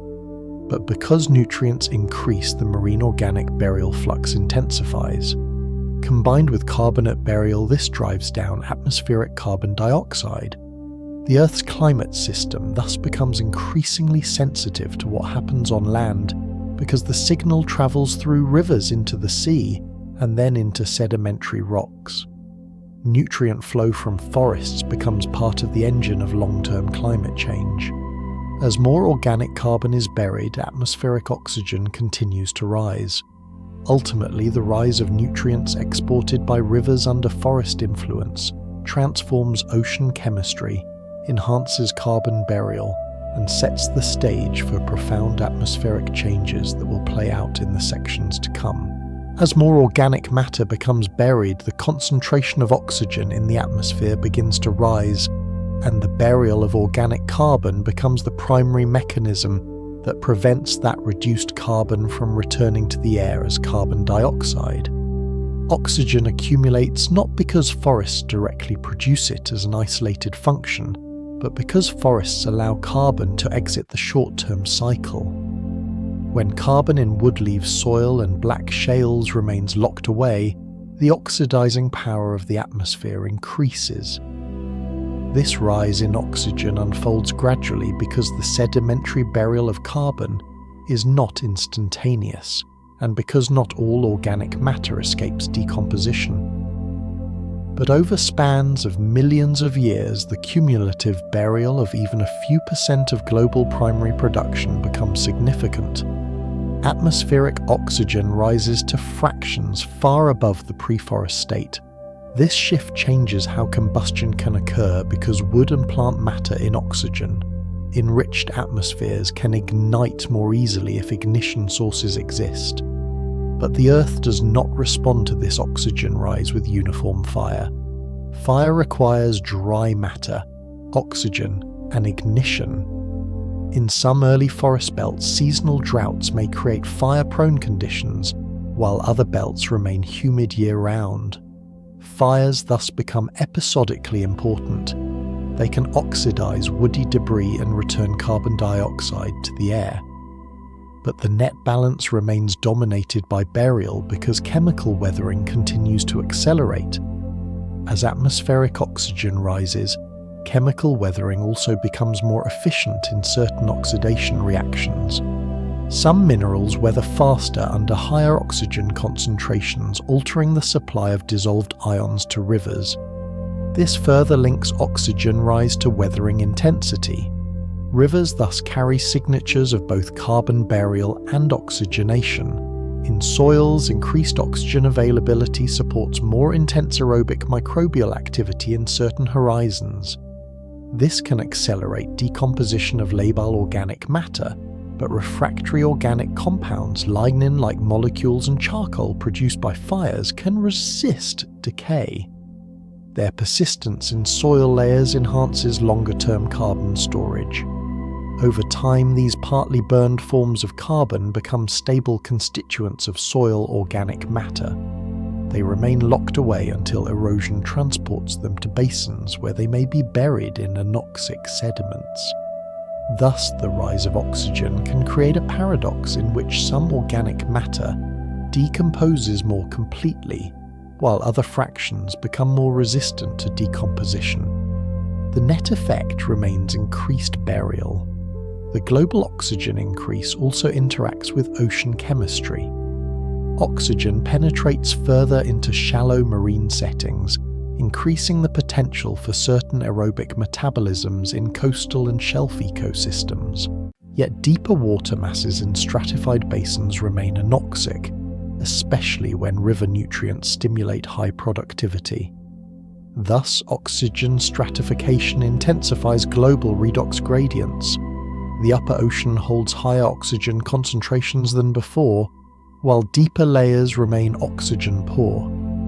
This redox contrast influences the trace metal budget because some metals partition differently between oxic and anoxic zones.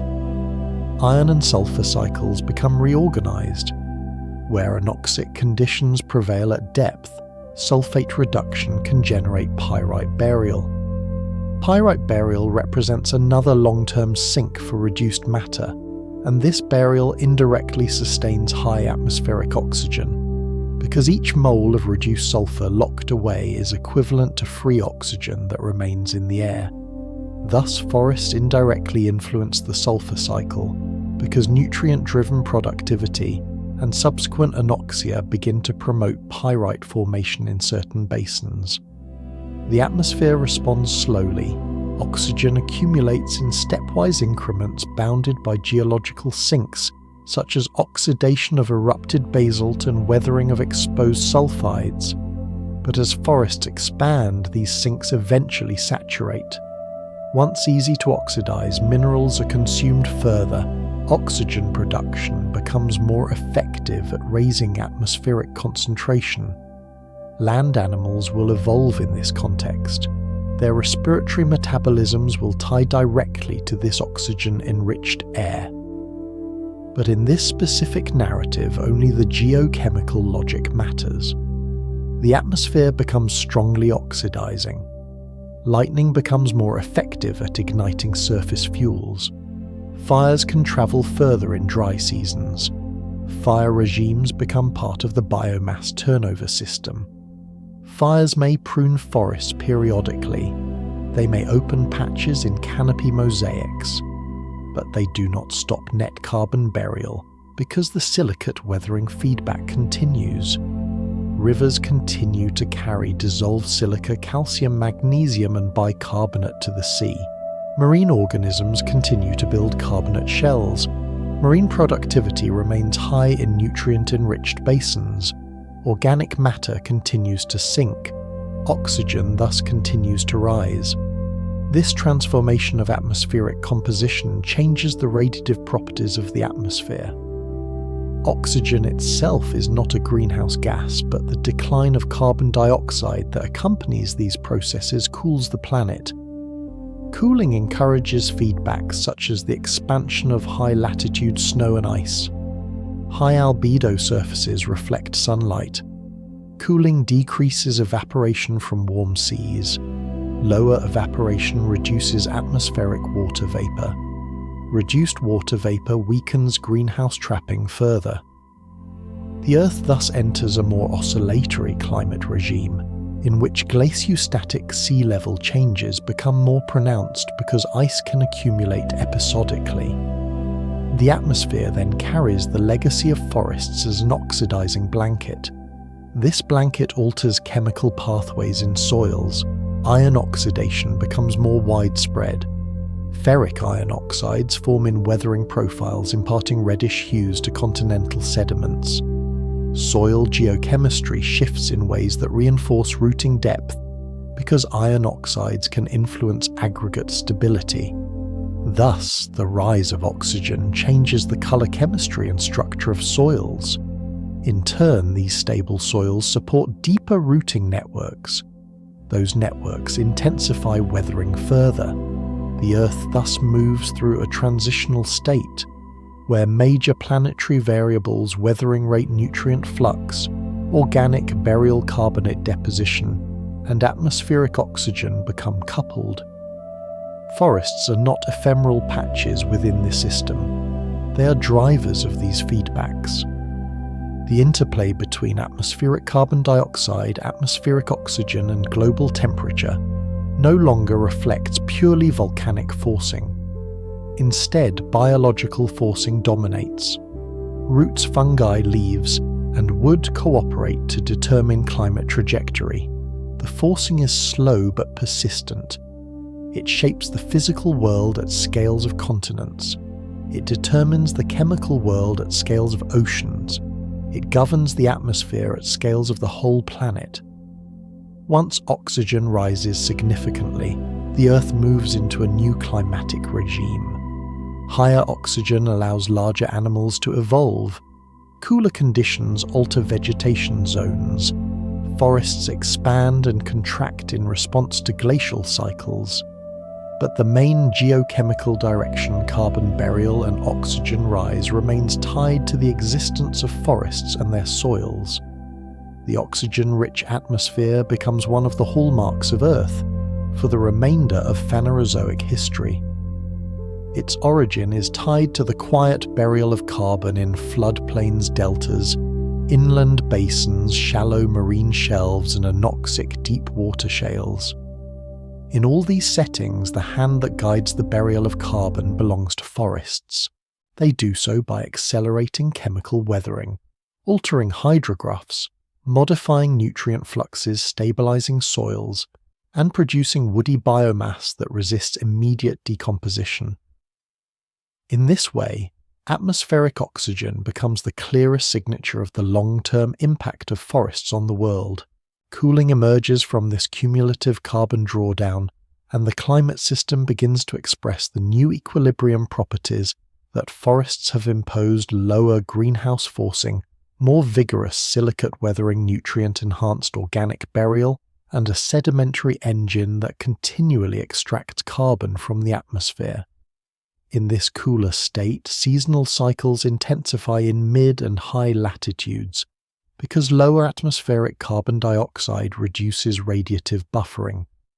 Day and night temperature contrasts once moderated mainly by ocean heat capacity, and by the simplicity of pre-forest land cover, begin to reflect new patterns of land surface heterogeneity.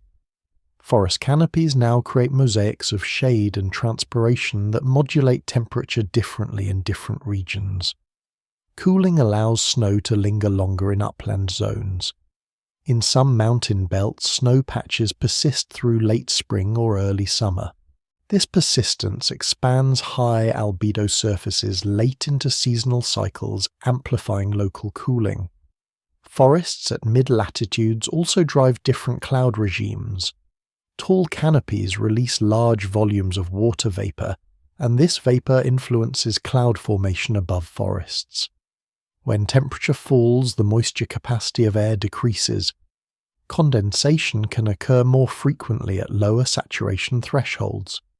Cloud belts above forests expand in certain seasons, shading the land and reflecting more solar radiation back to space. Cloud optical thickness varies across latitudes, but in general, the cloud albedo feedback interacts with forest transpiration in ways that reinforce cooling.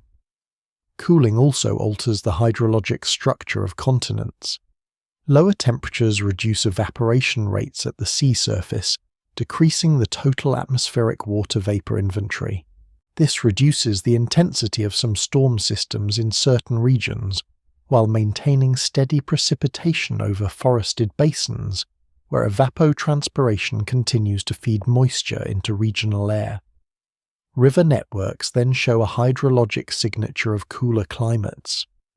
Base flows remain stable beneath forest canopies, but peak flows may decrease because cloud shading reduces surface heating and lowers the convective energy available for extreme rainfall cells in continental interiors. In other areas where cold air masses collide with moisture-laden air rising over forests, storms may become more frequent.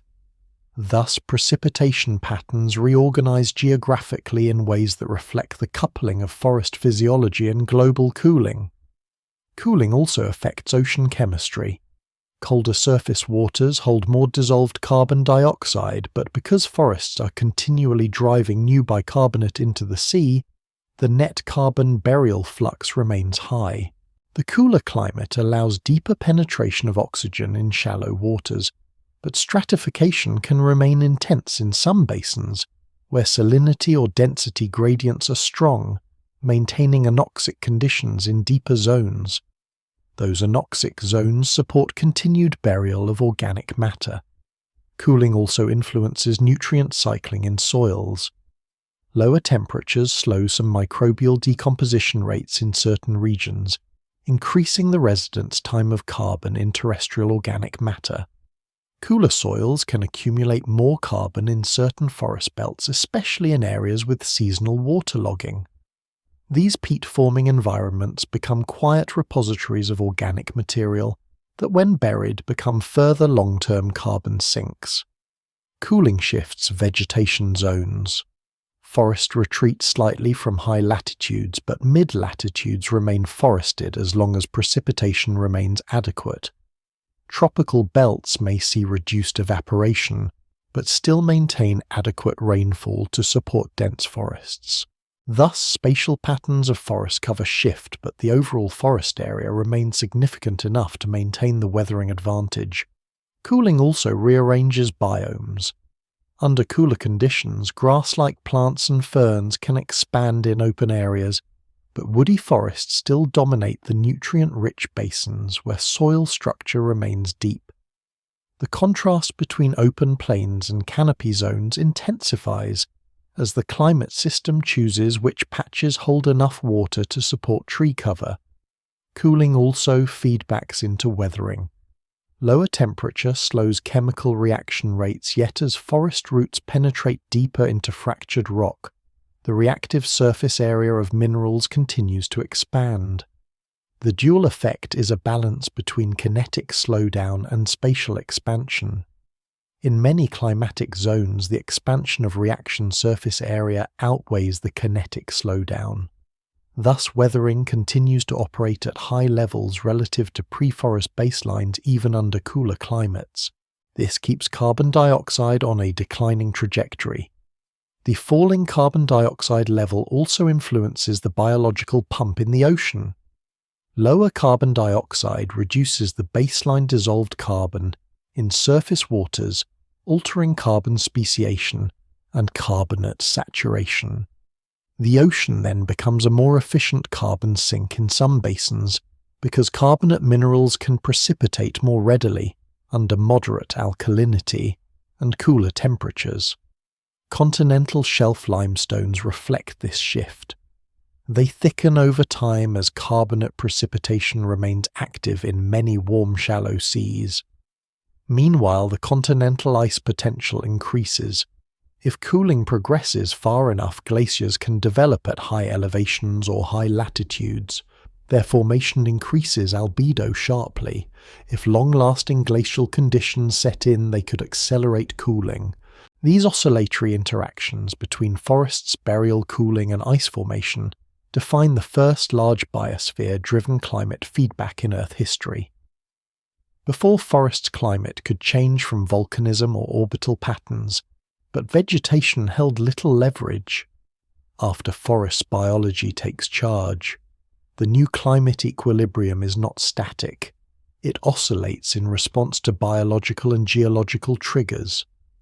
Forests expand when temperatures warm slightly, or when precipitation patterns shift inland. They contract when temperatures fall too low for vascular growth. But the long-term direction remains toward cooler conditions because burial fluxes continue and the weathering engine remains active. The cooling planet thus expresses a new climatic personality that reflects forest regulation, more stratified redox structure in oceans, more nutrient-rich continental runoff, more seasonally variable temperature gradients, more capacity for ice, and more long-term carbon storage. Cooling also influences atmospheric water vapor feedbacks. Because water vapor is a powerful greenhouse component, its decline amplifies the effect of falling carbon dioxide.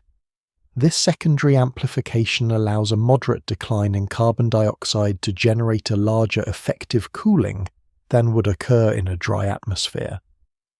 The net effect is that once forests begin to drive carbon dioxide down the atmospheric system, becomes more sensitive to that decline. Cooling is no longer linear with carbon dioxide drop. It becomes non-linear because water vapor amplifies the signal. In this stage of Earth history, the atmospheric composition, surface hydrology, soil chemistry, and ocean carbon system all reflect the unifying influence of forests. A cooler climate emerges not from any single factor, but from the integrated effect of many processes that forests initiate: high chemical weathering, nutrient-driven organic burial carbonate precipitation, soil carbon retention, and improved stability of river discharge. The Earth moves into a cooler state because forests transform the rules of carbon movement between land, air, and sea. Even as cooling proceeds and a new equilibrium emerges, the system is not without instability, because the very mechanisms that forests impose can overshoot and create temporary disruptions in ocean chemistry and climate. The late Devonian records intervals in which nutrient flux productivity and marine anoxia spike sharply. These spikes may not have been uniform globally, but they demonstrate that the new carbon burial regime does not run smoothly. Instead, it pulses. When weathering intensifies rapidly in certain watersheds due to expansion of forests into previously unrooted terrain, the export of phosphorus and bicarbonate to coastal seas may surge. In restricted basins with limited circulation, such surges can create blooms that collapse into anoxic conditions. Organic matter sinks into the water column, and microbial respiration consumes the available oxygen. If circulation is too weak to resupply oxygen, anoxia deepens. Under anoxic conditions, organic matter that would otherwise oxidize remains partially preserved and sinks into sediment. Thus, the burial rate climbs. But these episodes also stress marine ecosystems. Many organisms cannot tolerate anoxia and vanish from those basins.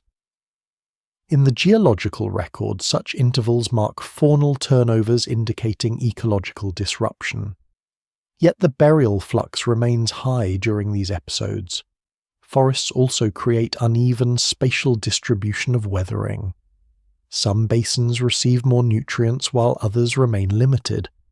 Thus, the ocean becomes an interconnected mosaic of high burial basins and relatively lower burial basins. This mosaic keeps the global carbon cycle responsive to forest expansion, yet also introduces instability because the burial flux is patchy. The atmospheric carbon dioxide concentration does not fall in a perfectly monotonic manner. It oscillates. These oscillations reflect feedback tensions between weathering and biological productivity. If carbon dioxide falls too rapidly, weathering rates may temporarily slow. If carbon dioxide rises during an interval of reduced burial, or higher volcanism, weathering may accelerate again. But overall, the forests hold the advantage because they occupy land at continental scale. When the late Devonian passes through intervals of ecological disruption, these disruptions still occur within a context dominated by forests. The feedbacks remain in place. They may amplify or dampen burial temporarily. They do not reverse it. Climate temporarily becomes more variable because the carbon cycle tries to balance new sinks against occasional productivity overshoots. The hydrologic cycle may also shift during these instabilities. If cooling temporarily slows evapotranspiration in some belts, river chemistry may shift toward lower nutrient export. But if warming pulses occur between negative feedback intervals, evapotranspiration may increase again. Forests can redistribute moisture in ways that modulate storm formation. Some periods may see increased convective rainfall in forest interior belts when atmospheric circulation patterns shift.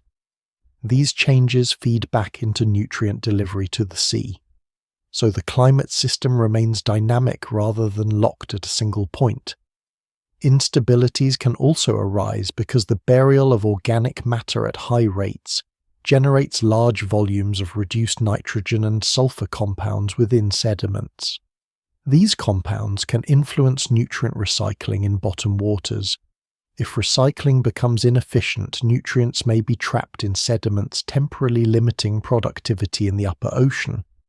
This limitation can reduce burial flux until nutrients re-enter circulation through upwelling or tectonic uplift of sedimentary layers. Thus, the burial cycle can oscillate. Episodes of high burial may be followed by intervals of lower burial until nutrients again become available. Forests cannot control these deep ocean processes directly. They control the supply side from land. The ocean determines how efficiently that supply is translated into burial. When burial pulses exceed certain thresholds, they can influence global redox budgets. Massive burial pulses may allow oxygen to climb faster. But if burial pulses wane, oxygen may stabilize or fall slightly as oxidation of previously buried organic matter resumes through upwelling or erosional exposure. These dynamics do not remove forests from the driver's seat. They simply show that forests impose a new regime with internal variability. Cooling can also bring much drier spells in some interior basins. If forests retreat under such dryness, local weathering may decline. But as soon as climate dampens again, forests can regrow, because seed dispersal and spore dispersal allow recolonization. Expansion of woody cover can resume weathering acceleration, so the system oscillates around a general direction, lowering carbon dioxide and shifting the global climate into a cooler state. Some late Devonian biogeochemical disruptions coincide with marine extinction events. These events remain debated because the triggers may include volcanism or tectonically induced turnover. But forests supply the background condition that makes those triggers more potent. Forest-driven weathering sets the ocean into a more sensitive state. When forest expansion increases nutrient flux, ocean chemistry may cross thresholds more easily. When burial rises temporarily too high, oxygen can spike unusually. These shifts can destabilize ecosystems that evolved under more stable earlier conditions. Thus, the new biological force of forests introduces both long-term cooling and short-term instability. Because the climate is now coupled to land vegetation, slow changes in forest distribution can have amplified effects. Even regional changes in forest cover can propagate through rivers to the sea, altering nutrient flux. Entire ocean basins can respond to changes that occur far inland. The Earth's climate system becomes more tightly integrated because forests join the land and ocean carbon cycles into a unified planetary feedback network. Instability is not constant. The system can also show periods of steady burial and cooling. These periods may last millions of years. But the possibility of intermittent shifts remains, reflecting the fact that the Earth has become a biogeochemical system, in which land plants influence atmospheric chemistry indirectly, not directly. The indirect pathways create lags, buffers, and cycles. What matters most is that forests create conditions in which long-term cooling becomes the new baseline state, but that cooling does not arrive smoothly. Instead, it arrives through alternating pulses of burial enhancement, burial stabilization, and burial fluctuation. In this way, forests usher the Earth into a new regime dynamic, cooling marked by climate variability and punctuated chemical excursions, all bounded by the overarching direction of falling atmospheric carbon dioxide. Instabilities are not failures. They are signs of a system learning its new equilibria. When the burial engine overshoots, the ocean responds. When the burial engine calms, the land regains leverage. These cycles continue until the planet settles into the cooler conditions that the weathering feedback enforces. The stage is then set for the next inner domain, the chemistry of the mineral surfaces where these transformations occur. Inside the soils that forests have built, chemical change proceeds on the surfaces of individual mineral grains, at scales far smaller than the eye can detect, and these narrow interfacial regions are the true sites where carbon is transferred out of the air and toward long-term locks. In poor films, only micrometers thick dissolved carbon dioxide and organic acids meet the lattice structures of silicate minerals. Water molecules arrange themselves in ordered layers adjacent to mineral surfaces and hydrogen ions displace cations bound in crystal sites. Feldspars become altered to clays. The release of calcium and magnesium cations into pore water is not dramatic in any single moment, but it is continuous. When ions are freed, they change the ionic strength of the pore solution, which affects the electrical double layers at grain contacts. Clay minerals with charged surfaces may flocculate or disperse depending on solution chemistry, and their configuration controls permeability and water retention. Because forest soils remain moist, the microenvironments in which these reactions occur remain stable for long intervals. In this inner world, the concentration of organic molecules on mineral surfaces becomes critical. Many organic molecules adhere to clays through electrostatic attraction or hydrogen bonding. They form thin coatings that protect some carbon from microbial attack. The carbon in these coatings becomes stabilized. Some of these coatings form complexes with iron and aluminum hydroxides. These complexes further shield carbon from degradation. Thus, even before burial in sedimentary basins, a fraction of carbon becomes locked in soil aggregates. Soil aggregates form when fungal networks root hairs and clay platelets bind together. Inside aggregates, the oxygen concentration can vary from fully aerobic near the surface to nearly anaerobic deep inside. Microbial metabolism changes with oxygen availability. In low oxygen zones, fermentation pathways may dominate, slowing carbon oxidation. Thus, soil aggregates serve as tiny vaults that protect organic matter. These vaults can persist for centuries or millennia until erosion transports them into depositional basins. In deeper mineral interfaces, organic acids released by fungal hyphae play a crucial role. Fungal hyphae adhere to mineral surfaces and secrete low molecular weight acids that complex with cations at crystal boundaries. The complexation changes thermodynamic stability of minerals, lowering activation energy for dissolution. Silicate minerals become more reactive than they would in pure water. By catalyzing dissolution hyphae speed, the consumption of atmospheric carbon dioxide, because carbonic acid supplies the protons that drive these reactions. The coupling of biological acid secretion and carbonic acid weathering makes this microchemical environment a high leverage point in the global carbon cycle. Each crystal face becomes a participant in atmospheric drawdown. Pore water also contains dissolved inorganic carbon. Its speciation depends on pH. In slightly acidic conditions, bicarbonate dominates. In slightly alkaline conditions, carbonate ion becomes more prominent. The balance between these ionic species affects how easily carbonate can precipitate when pore waters mix with stream waters or marine waters. Ion exchange reactions on mineral surfaces also influence nutrient availability. As calcium and magnesium leave silicate frameworks, potassium and sodium may occupy exchange sites temporarily. Eventually, these cations can be replaced by hydrogen ions again, when more organic acids enter the system. The cycling of cations on exchange sites creates dynamic equilibrium that controls soil fertility. Fertile soils sustain biomass, which sustains roots, which sustain weathering. Thus, the microchemical processes on mineral surfaces directly support macroecological processes. Microbial communities inhabit these pore spaces as well. They form biofilms that coat clays and quartz grains.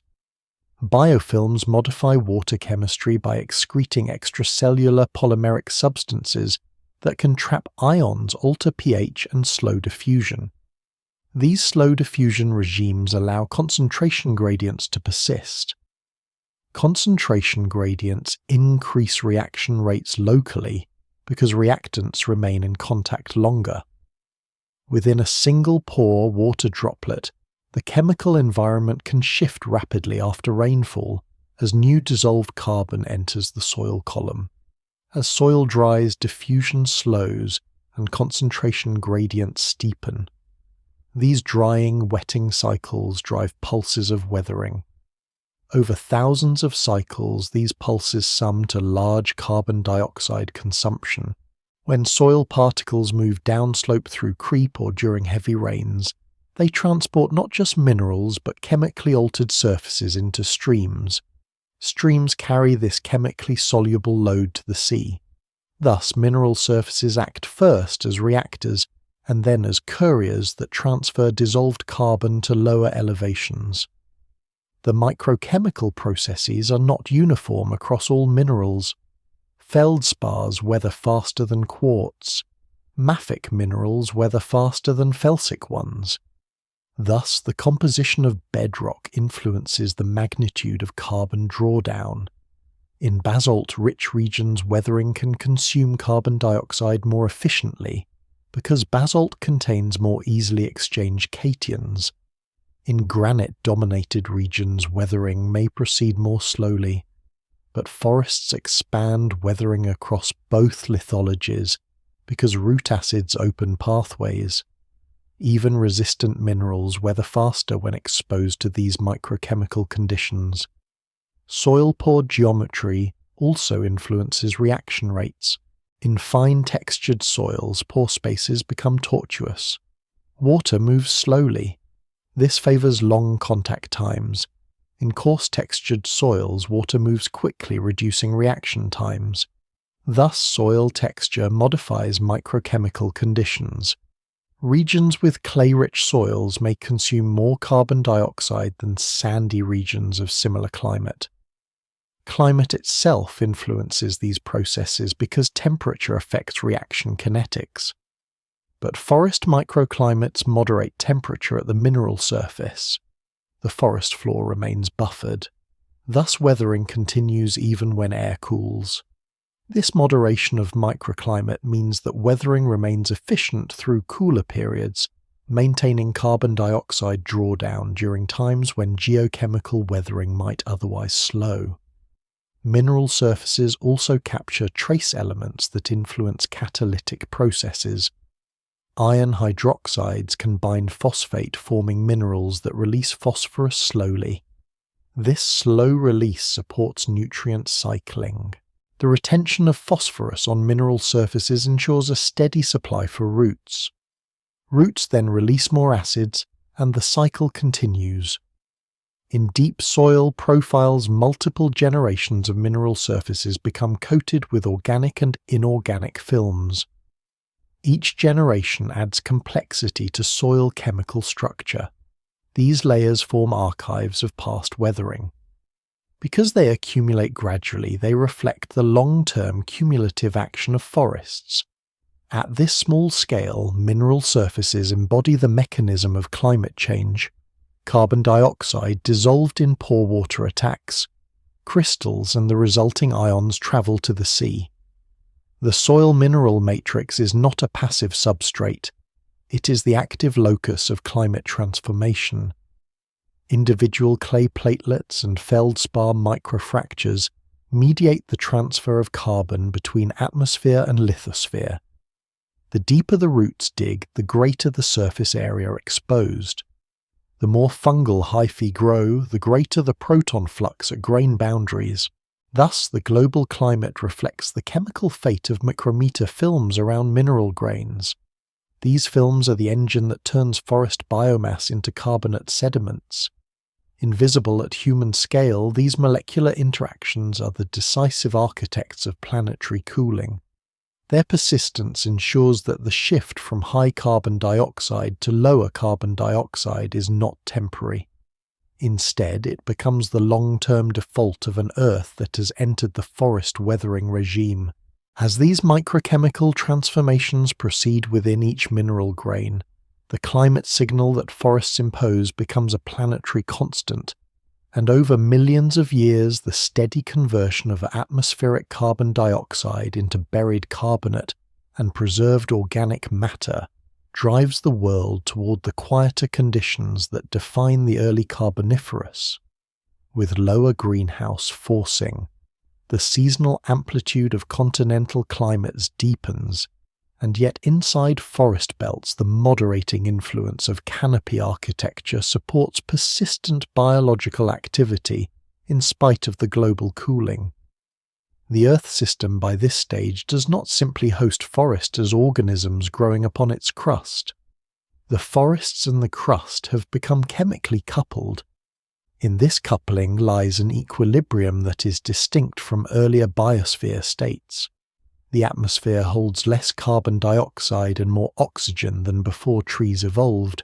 The oceans bury more organic matter and precipitate more carbonate than they once did. The continents run more stable rivers and retain more soil carbon each season. The combined effect of these processes builds a climate baseline that is cooler, more oxidizing and more dynamic in its feedback capacity than the warm, weakly regulated world that preceded the advent of forests. Now each leaf that transpires water to air, each hypha that secretes acids into pores, and each flake of clay that binds organic carbon participates in the ongoing enforcement of this new equilibrium. Even as cooling plateaus, the system now holds leverage that can amplify smaller perturbations. If volcanism temporarily increases atmospheric carbon dioxide, forests respond through weathering and bring carbon dioxide back down. If tectonics raises new mountain belts, forests colonize fresh silicate surfaces and expand mineral dissolution. If changes in ocean circulation alter nutrient return to the euphotic zone, organic burial flux adjusts and preserves oxygen balance. These feedbacks give the planetary climate a new resilience that it did not have before. Climate becomes more tightly regulated by life because forests introduce buffering capacity. Yet the scale at which this regulation occurs is microscopic. The feedbacks do not operate through conscious control or coordinated intent. They operate through the simple physical chemistry of surface area charge density and ionic exchange at grain boundaries. A trunk rising from soil into the canopy ultimately influences temperature in the upper atmosphere, because its roots expand the reactive mineral surface area in soils. The vertical height of the tree and the horizontal spread of its fungal networks are only the visible ends of the process. The true mechanism lies in the invisible films clinging to feldspar cleavages and clay platelets. At the Earth system scale, these films represent a planetary metabolic interface, the place where the biosphere and lithosphere transact carbon. The atmosphere then reflects the result of that transaction. Thus, forests impose a new rule set on the planet. Climate no longer responds solely to volcanism, solar insolation and geography. It responds to the chemical appetite of roots and fungi for silicate minerals. These biological appetites become the gatekeepers of carbon dioxide concentration. The assembly of forests thus recasts the hierarchy of climate drivers. Tectonics and volcanism continue to supply carbon dioxide, but their signals must now pass through the filter of forest weathering before they affect climate. Land plants and their fungal partners set the strength of that filter. When they thrive, the filter intensifies. When they retreat, the filter weakens. But the default state of the Earth under forests is a world in which weathering and burial maintain a lower carbon dioxide atmosphere than pre-forest conditions. In this refined equilibrium, the Earth becomes more habitable for the life forms that will follow. But habitability is not the focus of this scientific chain. What matters for this analysis is that forests establish a persistent, slow pathway for carbon removal and oxygen accumulation. Over the long span of geological time, this pathway holds the planet near a cooler equilibrium that would not exist without the biochemical innovations of deep roots, lignified stems, and mycorrhizal fungal symbioses. The first forests have changed atmosphere and ocean not by sudden disruption, but by persistent cumulative rebalancing.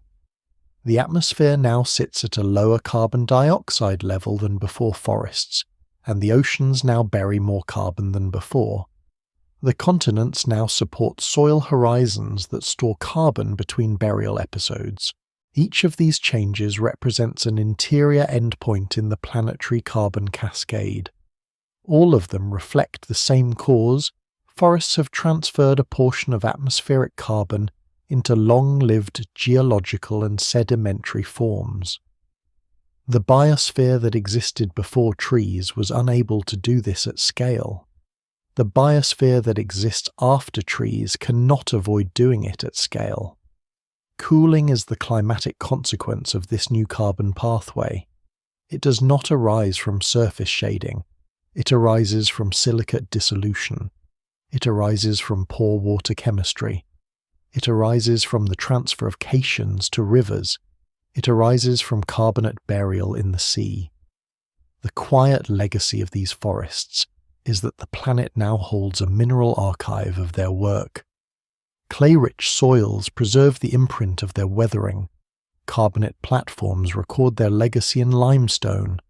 Black shales preserve the remnants of their organic export. Over millions of years, these lithologies remain as geological testimony to the chemical logic of forests. The first forests changed climate because they altered the coupling between minerals, water, and carbon dioxide. They established an interior pathway for carbon that bypassed rapid return to the air and forced that carbon into storage. And once that pathway existed, the planet could not return to its earlier equilibrium without eliminating forests themselves. Thus, the presence of forests marks the establishment of a new default state for Earth, a cooler world in which carbon is continually siphoned from air to land, to sea, to sediment. This new state is not a temporary anomaly. It becomes the structural condition for climate through the remainder of the Paleozoic.